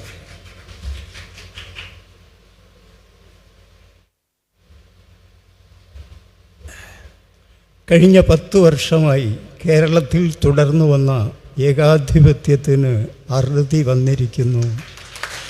ജനാധിപത്യം പുനഃസ്ഥാപിതമായിരിക്കുന്നു. ആ ജനാധിപത്യത്തിൻ്റെ പുനഃസ്ഥാപനത്തിൻ്റെ ഗ്രാൻഡ് ഡിസൈനർ ആയ ശ്രീ വി.ഡി. സതീശൻ നമ്മുടെ മുഖ്യമന്ത്രി ആയിരിക്കുന്നു. വയോജനങ്ങളോടും ജൻസികളോടും സംവദിക്കാൻ ശേഷിയുള്ള ഈ അനുപമമായ വ്യക്തിത്വത്തെ ഞാൻ ആദരിക്കുന്നു. അദ്ദേഹം മുഖ്യമന്ത്രിയായതിൽ ആഹ്ലാദിക്കുന്നു, അഭിമാനിക്കുന്നു. നന്ദി. കേരളീയ ഗുരുനാഥ സങ്കല്പത്തിന്റെ മൂർത്തിഭാവമായ M.N. കാരശ്ശേരി മാസ്റ്റർ.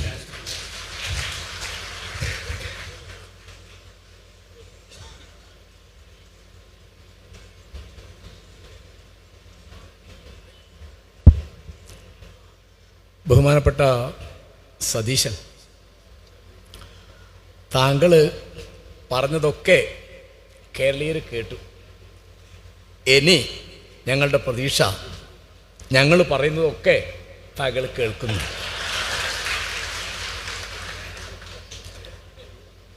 ഗ്രൂപ്പില്ലാതെയും കോൺഗ്രസിന് നേതാക്കന്മാരും MLA-മാരും മന്ത്രിമാരും ഉണ്ടാവാം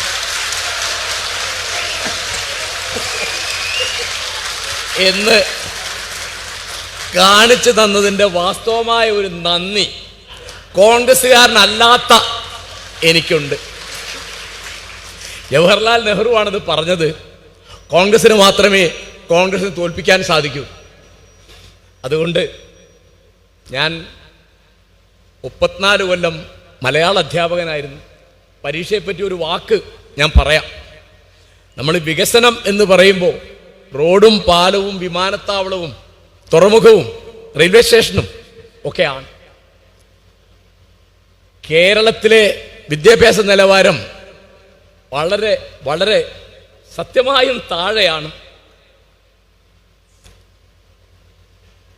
പരീക്ഷ എഴുതാതെ മാർക്ക് കിട്ടാതെ ഇത്ര ശതമാനം കുട്ടികൾ ജയിക്കണം എന്ന് ഗവൺമെൻറ് തീരുമാനിക്കുന്ന ഒരു പരീക്ഷാ സമ്പ്രദായം നിർഭാഗ്യവശാൽ കേരളത്തിൽ നിലവിലുണ്ട്. A+ കിട്ടുന്ന കുട്ടികൾക്ക് മലയാളം എഴുതാനും വായിക്കാനും അറിഞ്ഞുകൂടാ എന്ന് പറഞ്ഞത് ഞാനല്ല, DPI ആണ്. 12 കൊല്ലം മലയാള പാഠാവലിയിൽ മലയാളം അക്ഷരമാല ഉണ്ടായിരുന്നില്ല. അത് സഭയിൽ എങ്ങനെയാണ് പ്രശ്നമായതെന്ന് സതീശൻ ഓർമ്മയുണ്ടാവും. അതുകൊണ്ട് എൻ്റെ ഒരു അപേക്ഷ ഓരോ മലയാളിക്കും വേണ്ടി, മലയാള അധ്യാപകർക്ക് വേണ്ടി, മലയാളത്തെ സ്നേഹിക്കുന്ന ആളുകൾക്ക് വേണ്ടി ഞാൻ പറയാണ്, കഴിയുന്ന വേഗം ഇവിടുത്തെ വിദ്യാഭ്യാസ നിലവാരം പഠിക്കാനും പരിഷ്കരിക്കാനും താങ്കൾ കഴിയുന്ന വേഗം ഒരു കമ്മീഷൻ അല്ലെങ്കിൽ ഒരു കമ്മിറ്റി വെക്കണം. നമ്മുടെ കുട്ടികളെ, 10ാം തരം പാസ്സായ കുട്ടികളെ, +2 പാസ്സായ കുട്ടികളെ നിരക്ഷരതയിൽ നിന്ന് രക്ഷിക്കാൻ അങ്ങ് എന്തെങ്കിലും ഒന്ന് ചെയ്യണം. ഇതൊരു അധ്യാപകൻ്റെ അപേക്ഷയായിട്ട് എടുക്കണം. നന്ദി, നമസ്കാരം. തശങ്കുന്ന സ്വരൂപത്തിലൂടെ വയലാർ അവാർഡ് കോഴിക്കോടിന് സമ്മാനിച്ച പ്രിയപ്പെട്ട Shri UK കുമാരേട്ടൻ.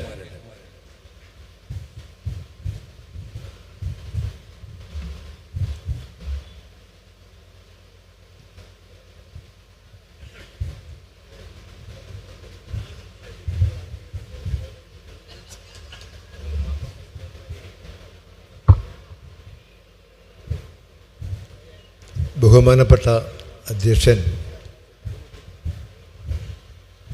DCC president advocate Praveen Kumar, നമ്മുടെ സ്നേഹ സാന്നിധ്യം ഏറ്റുവാങ്ങാനെത്തിയിട്ടുള്ള ബഹുമാനപ്പെട്ട മുഖ്യമന്ത്രി ശ്രീ VD സതീശൻ, പ്രിയമുള്ളവരെ എല്ലാവർക്കും എൻ്റെ നമസ്കാരം. കുറച്ചു നാൾ വരെ കേരളത്തിൽ കഴിയുന്ന ഓരോ മലയാളികളുടെയും ഒരു സ്വപ്നം, ഈ മണ്ണിലാണല്ലോ ഞങ്ങൾ ജീവിക്കുന്നത് എന്നുള്ളതാണ്. എന്നാൽ അതിൻ്റെ മാറ്റമുണ്ടായത് ശ്രീ VD സതീശൻ മുഖ്യമന്ത്രിയായതോടെയാണ്. VD സതീശൻ എന്ന രാഷ്ട്രീയ നേതാവിനെ വളരെ വർഷങ്ങളായി അടുത്തറിയാവുന്ന ഒരാളാണ് ഞാൻ. അദ്ദേഹത്തിൻ്റെ വ്യക്തിത്വത്തിന് മുമ്പിൽ വളരെയേറെ ആദരവോടുകൂടി ഞാൻ നിന്നിട്ടുണ്ട്. ഇത്രമാത്രം അഗാധമായ അറിവ്, താൻ ജീവിക്കുന്ന സമൂഹത്തോടുള്ള കാരുണ്യം പക്ഷേ മറ്റൊരു നേതാവിലും കാണാൻ കഴിഞ്ഞിട്ടില്ല എന്ന് പല സന്ദർഭങ്ങളിലും എനിക്ക് വ്യക്തമായിട്ടുണ്ട്. അദ്ദേഹത്തിൻ്റെ ഏറ്റവും വലിയ വ്യക്തിത്വം ഞാൻ മനസ്സിലാക്കിയത്, ഒരുപക്ഷെ ഒരു രാഷ്ട്രീയ നേതാവും പ്രകടിപ്പിക്കാത്ത സമചിത്തത, അദ്ദേഹത്തിൻ്റെ അധികാരം കിട്ടുമെന്ന് എത്തിയ മുഹൂർത്തത്തിൽ അത് നഷ്ടപ്പെട്ടിട്ടും ഒട്ടും വിഷമം കൂടാതെ അന്ന് കടന്നുപോയ ശ്രീ VD സതീശൻ എന്ന കോൺഗ്രസ് നേതാവിനെ ഞാൻ കണ്ടിട്ടുണ്ട്. അന്ന് അദ്ദേഹത്തോട് ഞാൻ ചോദിച്ചപ്പോൾ അദ്ദേഹത്തിന് ഒരു ഭാവോഭേദമുണ്ടായിരുന്നില്ല. പക്ഷെ അദ്ദേഹത്തിൻ്റെ കഠിനമായ പ്രയത്നത്തിലൂടെയാണ് ആ സമയത്ത് കേരളത്തിൽ UDFന് ഭരണം കിട്ടിയത്. പക്ഷെ നിർഭാഗ്യവശാൽ നമ്മളൊക്കെ പറയാറുള്ളത് പോലെ കേരളം കോൺഗ്രസ് ഏറ്റവും അധികം ശപിക്കപ്പെട്ടത് അതിൻ്റെ ഗ്രൂപ്പിസത്തിലാണ്. അതിൻ്റെ വിധേയമായിട്ട് അദ്ദേഹത്തിന് ആ സന്ദർഭത്തിൽ അധികാരത്തിലേക്ക് കടന്നു പോകാൻ കഴിഞ്ഞില്ല എന്ന് നമുക്കെല്ലാവർക്കും അറിയാം. എന്നാൽ ഒരിക്കൽ പോലും ഒരു പ്രതിലോമകരമായ ശബ്ദമുണ്ടാക്കാതെ പാർട്ടിയോടൊപ്പം ഉറച്ചു നിന്നുകൊണ്ട് പ്രവർത്തിക്കാൻ അദ്ദേഹം തയ്യാറായി എന്നുള്ളതാണ്. ഈ രീതിയിൽ ധാരാളം വായിക്കുകയും നന്നായി സംസാരിക്കുകയും ചെയ്യുന്ന ഒരു പ്രമുഖ വ്യക്തി നമ്മുടെ മുഖ്യമന്ത്രിയായതിൽ ഞാനും നിങ്ങളുമെല്ലാം തന്നെ ഈ കാലത്തോടും നമ്മെ ഇതിന് നിമിത്തമാക്കിയ നമ്മുടെ ദൈവത്തോടും ഞാൻ നന്ദി പറയുകയാണ്.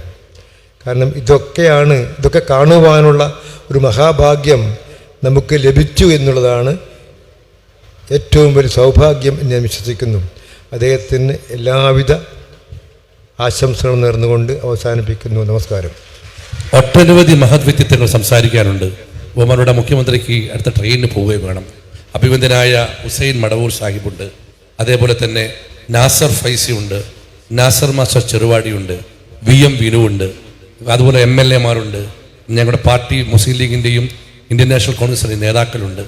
എല്ലാവരുടെയും അനുമതിയോടുകൂടി അവരുടെ അനുമോദനം ബഹുമാനപ്പെട്ട മുഖ്യമന്ത്രിയെ അറിയിച്ചതായി ഞാൻ അറിയിക്കുന്നു. സമയപരിമിതി കൊണ്ടാണ്, അനാദരവായി തോന്നരുത്, ക്ഷമിക്കണം. ഈ ആദരവിന് മറുപടി പ്രസംഗം നടത്താൻ അഭിവന്ദനായ കേരളത്തിൻ്റെ ശക്തനായ മുഖ്യമന്ത്രി VD സതീശനെ സമസ്ത ബഹുമാന പുരസ്കാരം ക്ഷണിക്കുന്നു.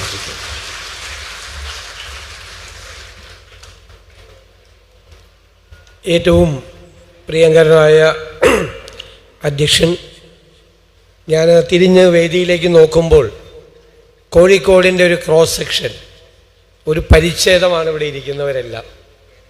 ഞാൻ എല്ലാവരെയും ആദരവോടുകൂടി വണങ്ങുന്നു. സദസ്സിലിരിക്കുന്ന എനിക്ക് ഏറ്റവും പ്രിയപ്പെട്ടവരെ, ഞാൻ വേദിയിലിരുന്ന് ആലോചിക്കുകയായിരുന്നു. കഴിഞ്ഞ 5 വർഷക്കാലം ഞാൻ ഏറ്റവും കൂടുതൽ സന്ദർശിച്ചിട്ടുള്ള ജില്ല കോഴിക്കോടാണ്. അതിലെനിക്കൊരു പൊളിറ്റിക്കൽ ടാർഗറ്റ് ഉണ്ടായിരുന്നു, അത് ഞാൻ സമ്മതിക്കുന്നു. പക്ഷേ അതോടൊപ്പം ഞാൻ കോഴിക്കോടിനെ വല്ലാതെ സ്നേഹിച്ചിരുന്നു. കൊച്ചി ഞാൻ കളിച്ചു വളർന്ന നഗരമാണ്, പഠിച്ചു വളർന്ന നഗരമാണ്. തിരുവനന്തപുരത്തും ഞാൻ 5 വർഷം പഠിച്ചിട്ടുണ്ട്. പക്ഷേ കോഴിക്കോടിനോടുള്ളൊരു പ്രത്യേകമായ ഒരു സ്നേഹം എനിക്ക് എപ്പോഴും ഉണ്ടായിരുന്നു. എൻ്റെ സുഹൃത്തുക്കൾക്കെല്ലാം അറിയാം. ഇന്ന് ഇവിടെ ഇരിക്കുന്നവരെല്ലാം എനിക്ക് ഗുരുതുല്യരായ ആളുകളാണ്. അതിൽ പലരും എന്നെ ശാസിക്കുകയും സ്നേഹിക്കുകയും വാത്സല്യത്തോടെ പെരുമാറുകയും ഒക്കെ ചെയ്യാൻ അധികാരമുള്ള ആളുകളാണ്. പലരും എന്നെ കറക്റ്റ് ചെയ്യുന്ന ആളുകളാണ്. ഇനിയും അങ്ങനെ തന്നെ ആയിരിക്കണം എന്നാണ് എൻ്റെ വിനയപൂർവമായ അപേക്ഷ. കാരണം അധികാരത്തിലേക്ക് എത്തുമ്പോഴാണ് ആളുകൾ ഏറ്റവും കൂടുതൽ തെറ്റുകൾ ചെയ്യുന്നത്, തെറ്റുകൾ ചെയ്യാൻ നിർബന്ധിക്കപ്പെടുന്നത്. അപ്പോഴാണ് യഥാർത്ഥത്തിലുള്ള വിമർശനങ്ങൾ വേണ്ടത്, തിരുത്തലുകൾ വേണ്ടത്. കൂടുതൽ വിമർശനങ്ങളും കൂടുതൽ തിരുത്തലുകളും ഉണ്ടാകണം. അപ്പോഴാണ് നമ്മൾ ശരിയായ പാതയിലൂടെ നമ്മൾ സഞ്ചരിക്കുന്നത്. പോകുന്ന വഴികൾ തെറ്റാണ് എന്നുള്ള ഗുരുതുല്യരായ ആളുകളുടെ ഓർമ്മപ്പെടുത്തലുകളാണ് പലപ്പോഴും നമ്മളെ ശരിയായ വഴിയിലൂടെ നയിക്കുന്നത്. ഞാൻ അഭിമാനത്തോടെ പറയുന്ന കാര്യം, ഞാനൊരു നെഹ്റുവിയനാണ്. ഞാൻ നെഹ്റുവിനെ വായിച്ചാണ് ഞാൻ സ്വപ്നം കാണാൻ പഠിച്ചത്. നാടിനെക്കുറിച്ച്, ലോകത്തെക്കുറിച്ച് എല്ലാം സ്വപ്നങ്ങൾ കാണാൻ പഠിച്ചത് ഞാൻ നെഹ്റുവിനെ ചെറുപ്പത്തിലെ മുതൽ വായിച്ചിട്ടാണ്. എനിക്ക് എൻ്റെ നാടിനെക്കുറിച്ച്, കേരളത്തെക്കുറിച്ച് ഒരുപാട് സ്വപ്നങ്ങളുണ്ട്. ആ സ്വപ്നങ്ങൾ യാഥാർത്ഥ്യമാക്കാനുള്ള കഠിനമായ പ്രയത്നവും അർപ്പണബോധവും ഇച്ഛാശക്തിയും കടുത്ത തീരുമാനങ്ങൾ എടുക്കാനുള്ള മനസ്സും ഉണ്ടാകണം. ഞാനൊരു കാര്യം നന്നായി തിരിച്ചറിയുന്നു, ഒരാൾക്ക് ഒറ്റയ്ക്ക് ഒന്നും ചെയ്യാൻ പറ്റില്ല. അത് ബിസിനസ്സിലാണെങ്കിലും പറ്റില്ല, രാഷ്ട്രീയത്തിലാണെങ്കിലും പറ്റില്ല, ഭരണത്തിലാണെങ്കിലും പറ്റില്ല. ടീം ബിൽഡ് ചെയ്യുക എന്നതാണ് ഏറ്റവും പ്രധാനപ്പെട്ട കാര്യം. കേരളത്തെ രക്ഷിക്കാൻ, കേരളത്തെ മാറ്റാൻ ഏറ്റവും വിദഗ്ധരായ, ഓരോ വിഷയത്തിലും വിദഗ്ധരായ ആളുകളുടെ നല്ല ഒരു ടീം ഉണ്ടാവും എന്ന് ഞാൻ നിങ്ങൾക്ക് ഉറപ്പ് നൽകുന്നു. അവരുടെ ഉപദേശങ്ങളും അവരുടെ മാർഗനിർദ്ദേശങ്ങളും വിലയിരുത്തലുകളുമായിരിക്കും ഇനിയുള്ള എല്ലാ പദ്ധതിയുടെയും ഏറ്റവും പ്രധാനപ്പെട്ട വശം. ഇവിടെ പറഞ്ഞു, നമുക്ക് മാറ്റമുണ്ടാകണം, നമ്മുടെ കുഞ്ഞുങ്ങൾ ഇവിടെ നിൽക്കണം, അവരുടെ മക്കളും ഇവിടെ നിൽക്കണം. അതിനുള്ള സാധ്യതകൾ കേരളത്തിനുണ്ട്. കേരളത്തിൻ്റെ നമുക്കുള്ള പ്രത്യേകതകളെ, സവിശേഷതകളെ നമുക്ക് ഉപയോഗപ്പെടുത്തണം. ഞാൻ 25 കൊല്ലം മുമ്പാണ് സിംഗപ്പൂരിൽ പോയപ്പോൾ. സിംഗപ്പൂർ ഒരു പോർട്ട് സിറ്റിയാണ്. അന്ന് എൻ്റെ മനസ്സിൽ തോന്നി, എന്തു മനോഹരമാണ് കേരളം സിംഗപ്പൂരിനേക്കാൾ. നമുക്കൊരു പോർട്ട് സിറ്റി ആകാൻ പാടില്ലേ? തുറമുഖ നഗരം എന്നത് ഈ തുറമുഖങ്ങളുമായി ബന്ധപ്പെട്ട കാര്യമല്ല. കേരളം മുഴുവൻ ഒരു തുറമുഖ നഗരമാക്കി മാറ്റാൻ നമുക്ക് കഴിയും. അതിൻ്റെ പ്രത്യേകതകൾ നമുക്കുണ്ട്. അതുകൊണ്ടാണ് മുൻഗണനാ പദ്ധതികൾ നിശ്ചയിച്ചപ്പോൾ അത് കൊടുത്തത്. നമുക്ക് 4 അന്താരാഷ്ട്ര എയർപോർട്ടുകളുണ്ട്. അതിനെ നമുക്ക് ഇൻ്റഗ്രേറ്റ് ചെയ്യാൻ നമുക്ക് നിരവധിയായ പദ്ധതികളുണ്ട്. നമ്മുടെ സമ്പദ് വ്യവസ്ഥയെ നമുക്ക് മെച്ചപ്പെടുത്തണം. സമ്പദ് വ്യവസ്ഥ നിറയ്ക്കണം, സമ്പത്ത് നിറയ്ക്കണം. അതിലൊരുപാട് കാര്യങ്ങൾ ചെയ്യണം. അതൊരു വെല്ലുവിളിയാണ് ഇന്നത്തെ കാലത്ത്. എല്ലാ സ്റ്റേറ്റ് ഫിനാൻസും തകർന്നിരിക്കുകയാണ്. ശ്രീരംപിള്ള സാറിനൊക്കെ നന്നായിട്ട് അറിയാം. എല്ലാ സ്റ്റേറ്റ് ഫിനാൻസും തകർന്നിരിക്കുക. അവിടെ നിന്നും നമ്മുടെ സമ്പദ് വ്യവസ്ഥയെ നമ്മൾ കൈപിടിച്ചുയർത്തണം. അതിന് നമുക്ക് എക്കോണമിയെ, നമ്മുടെ സമ്പദ് വ്യവസ്ഥയെ നമ്മൾ ഉത്തേജിപ്പിക്കണം. ആ സമ്പദ് വ്യവസ്ഥയെ ഉത്തേജിപ്പിച്ച് ഖജനാവ് നിറഞ്ഞാൽ പിന്നെ അതിൻ്റെ നീതിപൂർവമായ വിതരണം, ആ സമ്പത്തിൻ്റെ നീതിപൂർവമായ വിതരണം, ഇക്വിറ്റബിൾ ഡിസ്ട്രിബ്യൂഷൻ ഓഫ് വെൽത്ത്, അത് നടത്തണം. അതാണ് നമുക്കൊരു ഫ്രെയിം ഉണ്ടാകണം. ആ ഫ്രെയിം അതാണ്. നമ്മുടെ ഖജനാവ് നിറച്ച് വികസന സ്വപ്നങ്ങൾ സാക്ഷാത്കരിച്ച് എല്ലാ മേഖലയും പോകണം. നമ്മളിപ്പോഴും കേരള മോഡൽ. ഞാൻ കേരള മോഡലിനെ കുറ്റപ്പെടുത്തില്ല. കേരള മോഡൽ നമുക്ക് അഭിമാനമായിരുന്നു. നമുക്ക് ലോകത്തിന്റെ മുന്നിൽ അഭിമാനത്തോടെ പറഞ്ഞതാണ്. എല്ലാ ഗവൺമെന്റുകൾക്കും അതിൽ പങ്കാളിത്തമുണ്ട്. സർക്കാരുകൾ വരുന്നതിന് മുമ്പുള്ള മിഷണറിമാർക്കും രാജാക്കന്മാർക്കും അതിൽ പങ്കുണ്ട്. അതിന്റെ തുടർച്ചയാണ് ജനകീയ ഗവൺമെന്റുകൾ ചെയ്തത്. പക്ഷെ ഞാൻ കരുതുന്നത് കഴിഞ്ഞ 20 മുതൽ 25 വർഷം വരെ ഒരു 1/4 നൂറ്റാണ്ടായി അത് സ്റ്റാഗ്നന്റാണ്. അതങ്ങനെ കിടക്കുകയാണ്, അനങ്ങാതെ കിടക്കുകയാണ്. അതിനൊരു മാറ്റം ഉണ്ടാകുന്നില്ല, കാലത്തിനനുസരിച്ച മാറ്റം ഉണ്ടാകുന്നില്ല. ഇന്ന് നോളജ് എക്സ്പ്ലോഷൻ നടക്കുന്ന കാലമാണ്. വളരെ വേഗത്തിലാണ് കാര്യങ്ങൾ മാറി മറിയുന്നത്. ഇപ്പോൾ ഞാൻ പറയട്ടെ, നമ്മൾ കാലഹരണപ്പെട്ട ഒരു സ്ഥിതിയിൽ നിൽക്കുകയാണ്. പല കാലത്തിനോടൊപ്പം ഓടിയെത്താൻ നമുക്ക് കഴിയണം. അവിടെയാണ് അത് ആരോഗ്യ രംഗത്താണെങ്കിലും വിദ്യാഭ്യാസ രംഗത്താണെങ്കിലും അടിസ്ഥാന സൗകര്യ രംഗത്താണെങ്കിലും എല്ലാ രംഗങ്ങളിലും ആ മാറ്റമുണ്ടാകണം. ലോകം മാറുകയാണ്, അത്ഭുതകരമായ രീതിയിൽ ലോകം മാറുകയാണ്. തൊഴിലിന്റെ രംഗങ്ങൾ വരെ മാറുകയാണ്. ഇന്നുള്ളൊരു തൊഴിൽ ഒരു 4 വർഷം കഴിയുമ്പോൾ ഉണ്ടാവില്ല, ചിലപ്പോൾ 3 വർഷം കഴിയുമ്പോൾ ഉണ്ടാവില്ല. പക്ഷെ ഒരു തൊഴിൽ അടയപ്പെടുമ്പോൾ വേറൊരു സ്ഥലത്ത് മറ്റൊരു തൊഴിൽ അവസരം തുറക്കപ്പെടുകയാണ്. അതിനനുസരിച്ച് ഇവിടെ പറഞ്ഞു, മാഷ് പറഞ്ഞു, ഇവിടുത്തെ കോഴ്സുകൾ പറഞ്ഞു, നമ്മുടെ കോഴ്സുകൾ ഔട്ട്ഡേറ്റഡ് ആണ്, കാലഹരണപ്പെട്ടതാണ്. അതുകൊണ്ടാണ് നമ്മൾ പറഞ്ഞത് ഒരു ഗ്ലോബൽ ജോബ് വാച്ച് ടവർ നമ്മൾ ഉണ്ടാക്കും. വിദഗ്ധരായ ആളുകളെ കൊണ്ടുവന്നു. എന്നിട്ട് എന്തിനാ? അവർ ഓരോ സെക്ടറും നിരീക്ഷിക്കും മാറ്റങ്ങൾ, അവർ റിപ്പോർട്ട് ചെയ്യും ഗവൺമെന്റിന്. അതനുസരിച്ച് നമ്മുടെ കരിക്കുലം മാറണം. ആ കരിക്കുലം ഇൻഡസ്ട്രിയുമായി ബന്ധപ്പെട്ട് ലോകവുമായി ബന്ധപ്പെട്ട് മാറണം. മാറിയ ആ കോഴ്സുകൾ പഠിക്കുമ്പോൾ കുട്ടികൾക്ക് തൊഴിലവസരങ്ങൾ ഉണ്ടാകും. അല്ലാതെ കാലഹരണപ്പെട്ട കാര്യങ്ങൾ തന്നെ പഠിച്ചുകൊണ്ടിരുന്നാൽ അവർ പഠിക്കില്ല, അവർ പുറത്തേക്ക് പോകും. അവരെ കുറ്റപ്പെടുത്താൻ കഴിയും. അവർ പുറത്തേക്ക് പോകുമ്പോൾ നമ്മൾ തീരുമാനങ്ങൾ എടുക്കുന്നില്ല. നമുക്ക് അറിവില്ലാത്തതല്ല, നമുക്ക് അറിവുണ്ട്, നമ്മുടെ ആളുകൾക്കൊക്കെ അറിവുണ്ട്. എല്ലാ ഭരണകൂടങ്ങൾക്കും അറിവുകളുണ്ട്.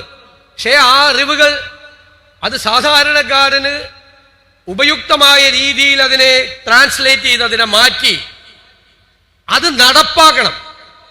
കേരളത്തിൽ ഇന്ന് ഏറ്റവും വലിയ വെല്ലുവിളി ഏത് പ്രോജക്റ്റും നടപ്പാക്കാനാണ്. പ്രോജക്റ്റ് ഇംപ്ലിമെന്റേഷൻ നമ്മുടെ ഖജനാവിലെ ഏറ്റവും വലിയ ചോർച്ച അതാണ്. 100 കോടി രൂപയുടെ പദ്ധതി 2 കൊല്ലം കൊണ്ട് പൂർത്തിയാക്കണമെന്ന് പറഞ്ഞാൽ 10 കൊല്ലം കൊണ്ട് പൂർത്തിയാക്കില്ല. പൂർത്തിയാകുമ്പോൾ 500 കോടിയാണ്. ആരോടും അക്കൗണ്ടബിലിറ്റി ഇല്ല. ഒരു പ്രൈവറ്റ് സ്ഥാപനത്തിൽ 100 കോടി രൂപയുടെ ഒരു പദ്ധതി 2 കൊല്ലം കൊണ്ട് പൂർത്തിയാക്കണമെന്ന് പറഞ്ഞാൽ 2 കൊല്ലം കഴിഞ്ഞ അടുത്ത ദിവസം അത് പൂർത്തിയാക്കിയില്ലെങ്കിൽ ആ ഉത്തരവാദപ്പെട്ട ആൾ അവിടെ ഉണ്ടാവില്ല. ഉണ്ടാവോ? ആളെ തെറിപ്പിക്കും, ഫയർ ചെയ്യാന്നാണ് പറയുന്നത്, ഫയർ ചെയ്യും. പക്ഷേ ഗവൺമെന്റ് സർവീസിൽ 10 കൊല്ലം കഴിഞ്ഞാൽ നടപ്പാക്കിയില്ലെങ്കിൽ ഒരു കുഴപ്പമില്ല, അത് നടക്കും.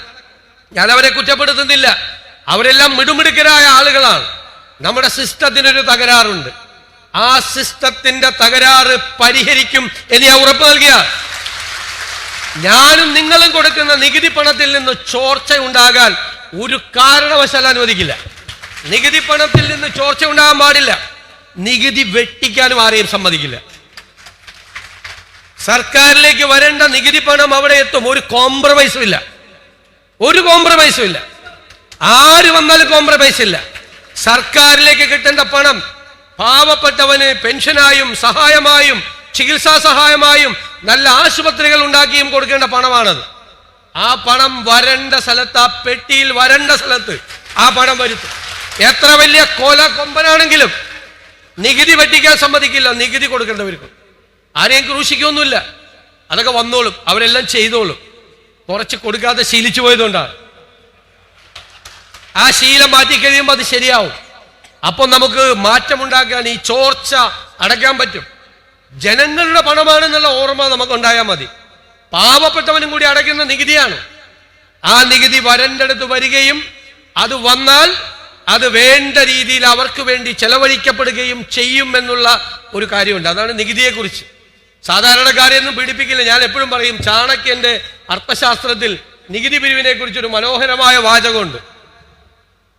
പൂമ്പാറ്റ പൂവിൽ നിന്ന് തേൻ കുടിക്കുന്നത് പോലെ വേണമെന്നാണ്. പൂ പോലും അറിയരുത് നികുതി പിരിക്കുന്നത്, മനസ്സിലായേ? എന്ന് പറഞ്ഞതുപോലെ സാധാരണക്കാരെ വിഷമിപ്പിച്ചും പ്രയാസപ്പെടുത്തിയിട്ടുമല്ല. നമുക്കൊരു സിസ്റ്റം ഉണ്ടാകണം. വിദ്യാഭ്യാസ രംഗത്ത്, ആരോഗ്യ രംഗത്ത്, അടിസ്ഥാന സൗകര്യ വികസന രംഗത്ത് എല്ലാം മാറ്റം ഉണ്ടാകണം.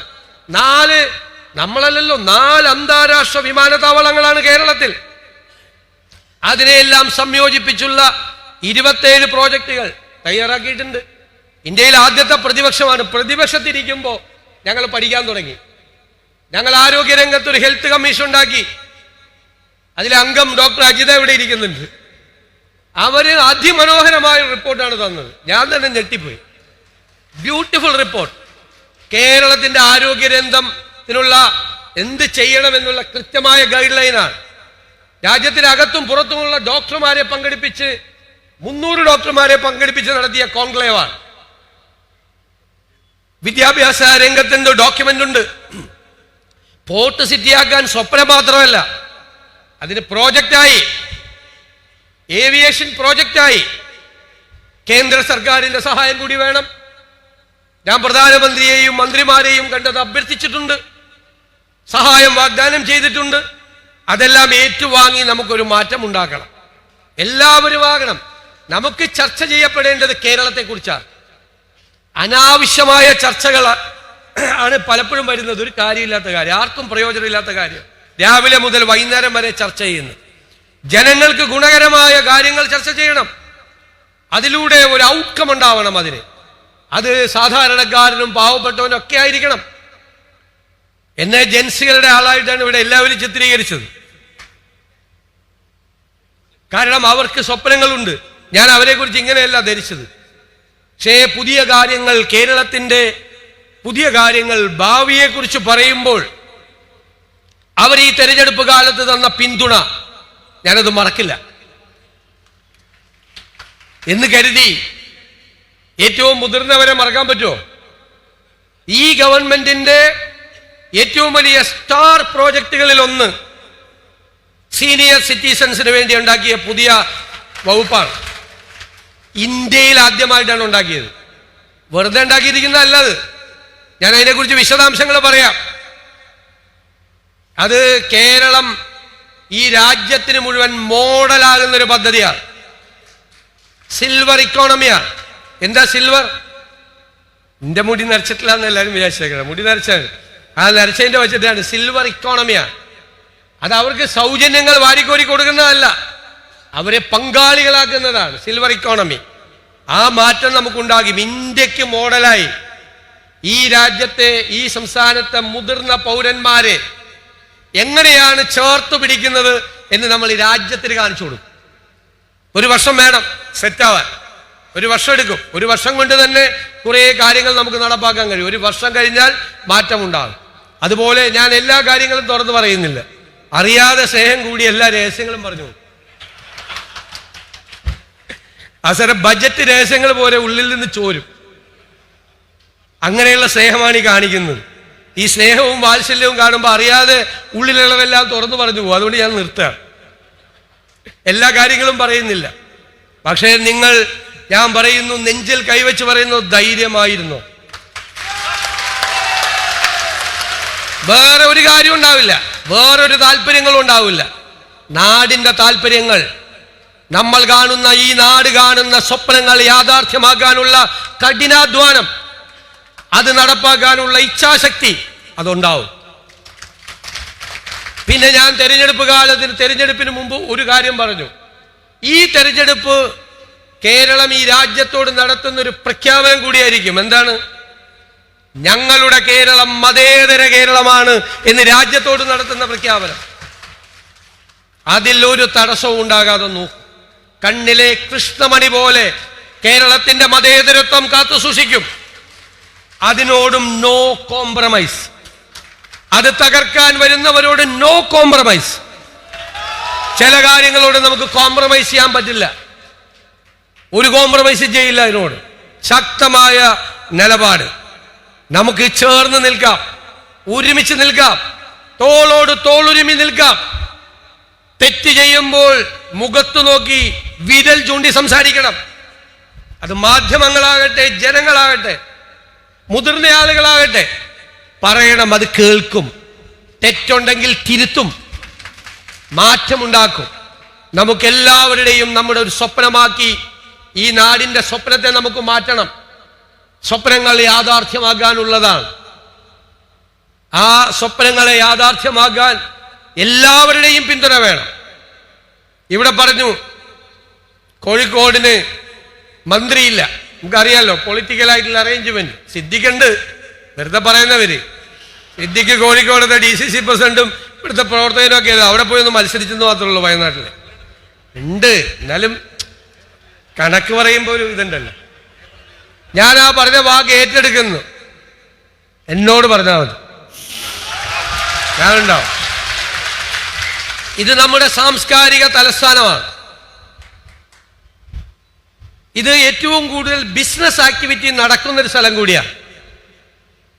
ആ ബിസിനസ് ആക്ടിവിറ്റികൾ കുറെ കൂടി നന്നായി ഇവിടെ നടക്കും. കാരണം ഖജനാവിലേക്ക് പണം വേണം. അത് കോഴിക്കോടുന്ന് ഇന്നിപ്പോൾ ഉള്ളതിനേക്കാൾ ഒരു 2 വർഷം കഴിയുമ്പോൾ ഇതിൻ്റെ 5 ഇരട്ടി ആയിരിക്കണം. 5 ഇരട്ടി. അതിനുള്ള എല്ലാ പിന്തുണയും ഉണ്ടാവും ബിസിനസ് കമ്മ്യൂണിറ്റിക്ക്, എല്ലാ പിന്തുണയും. അവരാരും ശത്രുക്കളല്ല, അവർ ഗവൺമെന്റിന്റെ മിത്രമാണ്. ഒരു ബിസിനസ്സുകാരൻ തകർന്നാൽ അതിൻ്റെ ആദ്യത്തെ ഇര സർക്കാരാണ് ആദ്യത്തെ നഷ്ടം. അവരെ തകരാതെ നോക്കേണ്ടത്, അവരെ പിടിച്ചു നിർത്തേണ്ടത്, കള്ളക്കച്ചവടങ്ങൾ ഇല്ലാതാക്കി യഥാർത്ഥ നികുതിദായകരെ പ്രൊട്ടക്ട് ചെയ്യേണ്ടത് ഗവൺമെന്റാണ്. ആ ഗവൺമെന്റ് അവരുടെ കൂടെ ഉണ്ടാവും. സാംസ്കാരിക തലസ്ഥാനമായ ഈ കോഴിക്കോട് അതിൻ്റെ പ്രൗഢി നിലനിർത്തുന്ന തരത്തിലുള്ള സാംസ്കാരിക പ്രവർത്തനങ്ങൾക്ക് നേതൃത്വം കൊടുക്കാൻ, അതിനുള്ള പരിപാടികൾ ഉണ്ടാകാൻ കോഴിക്കോടുണ്ടാവും. ഒരു സംശയവും വേണ്ട.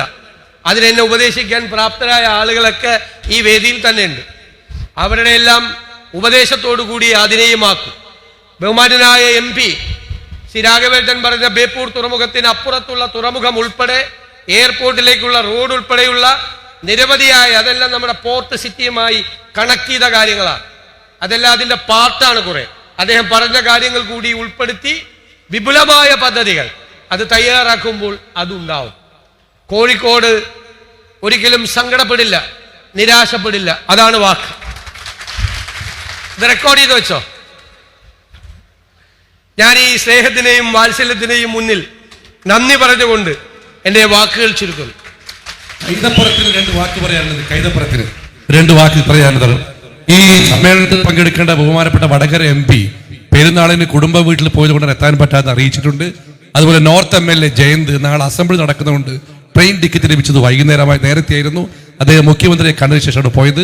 രണ്ടുപേരുടെയും ആശംസ അറിയിക്കുന്നു. കൈതപ്പുറം ഒരു വാക്ക് പറഞ്ഞ് ഈ വാർഡിന്റെ കൗൺസിലർ സരിത നന്ദി പറഞ്ഞ് ദേശീയഗാനം പാടി ചടങ്ങ് അവസാനിപ്പിക്കും. ബഹുമാനപ്പെട്ട മുഖ്യമന്ത്രി അറിയാനായിട്ട് 2-3 വാക്കേ ഉള്ളൂ. ഒന്ന്, കോഴിക്കോട് ഞാൻ ഒരു കലാഗ്രാമം ഉണ്ടാവണമെന്ന് ആഗ്രഹിക്കുന്നു. ഒരു 40 ഏക്കർ സ്ഥലത്ത് തെയ്യം മുതൽ പടയണി വരെയുള്ള കലാപ്രസ്ഥാനങ്ങൾക്ക് ഒരു ആസ്ഥാനം, കലാഗ്രാമം. അതിന് എനിക്ക് സംസാരിക്കാനും സഹായം അഭ്യർത്ഥിക്കാനുമുണ്ട്. അതിനുള്ളൊരു സമയം എനിക്ക് അനുവദിച്ചു തരണം എന്ന് മാത്രം അപേക്ഷിക്കുന്നു. കേരളത്തിലെ ജനകീയ മുഖ്യമന്ത്രിയായ ശ്രീ VD സതീശൻ അവർക്ക് നമ്മൾ കോഴിക്കോട്ടുകാർ നൽകിയ സ്നേഹാദരവിന് നന്ദി പറയുകയാണ്. എല്ലാവർക്കും ഒറ്റ വാക്കിൽ നന്ദി അറിയിച്ചുകൊണ്ട് നമ്മുടെ എല്ലാ മനസ്സിൽ നിലപാടുകളുടെ രാജകുമാരൻ എന്ന് പറയുമ്പോൾ വരുന്ന മുഖം ശ്രീ VD സതീശൻ അവരുടേതാണ്. അദ്ദേഹത്തിനും പ്രത്യേകം നന്ദി അറിയിച്ചുകൊണ്ട്, ഒരിക്കൽ കൂടി നന്ദി അറിയിച്ചുകൊണ്ട് നിർത്തുന്നു. Thank you.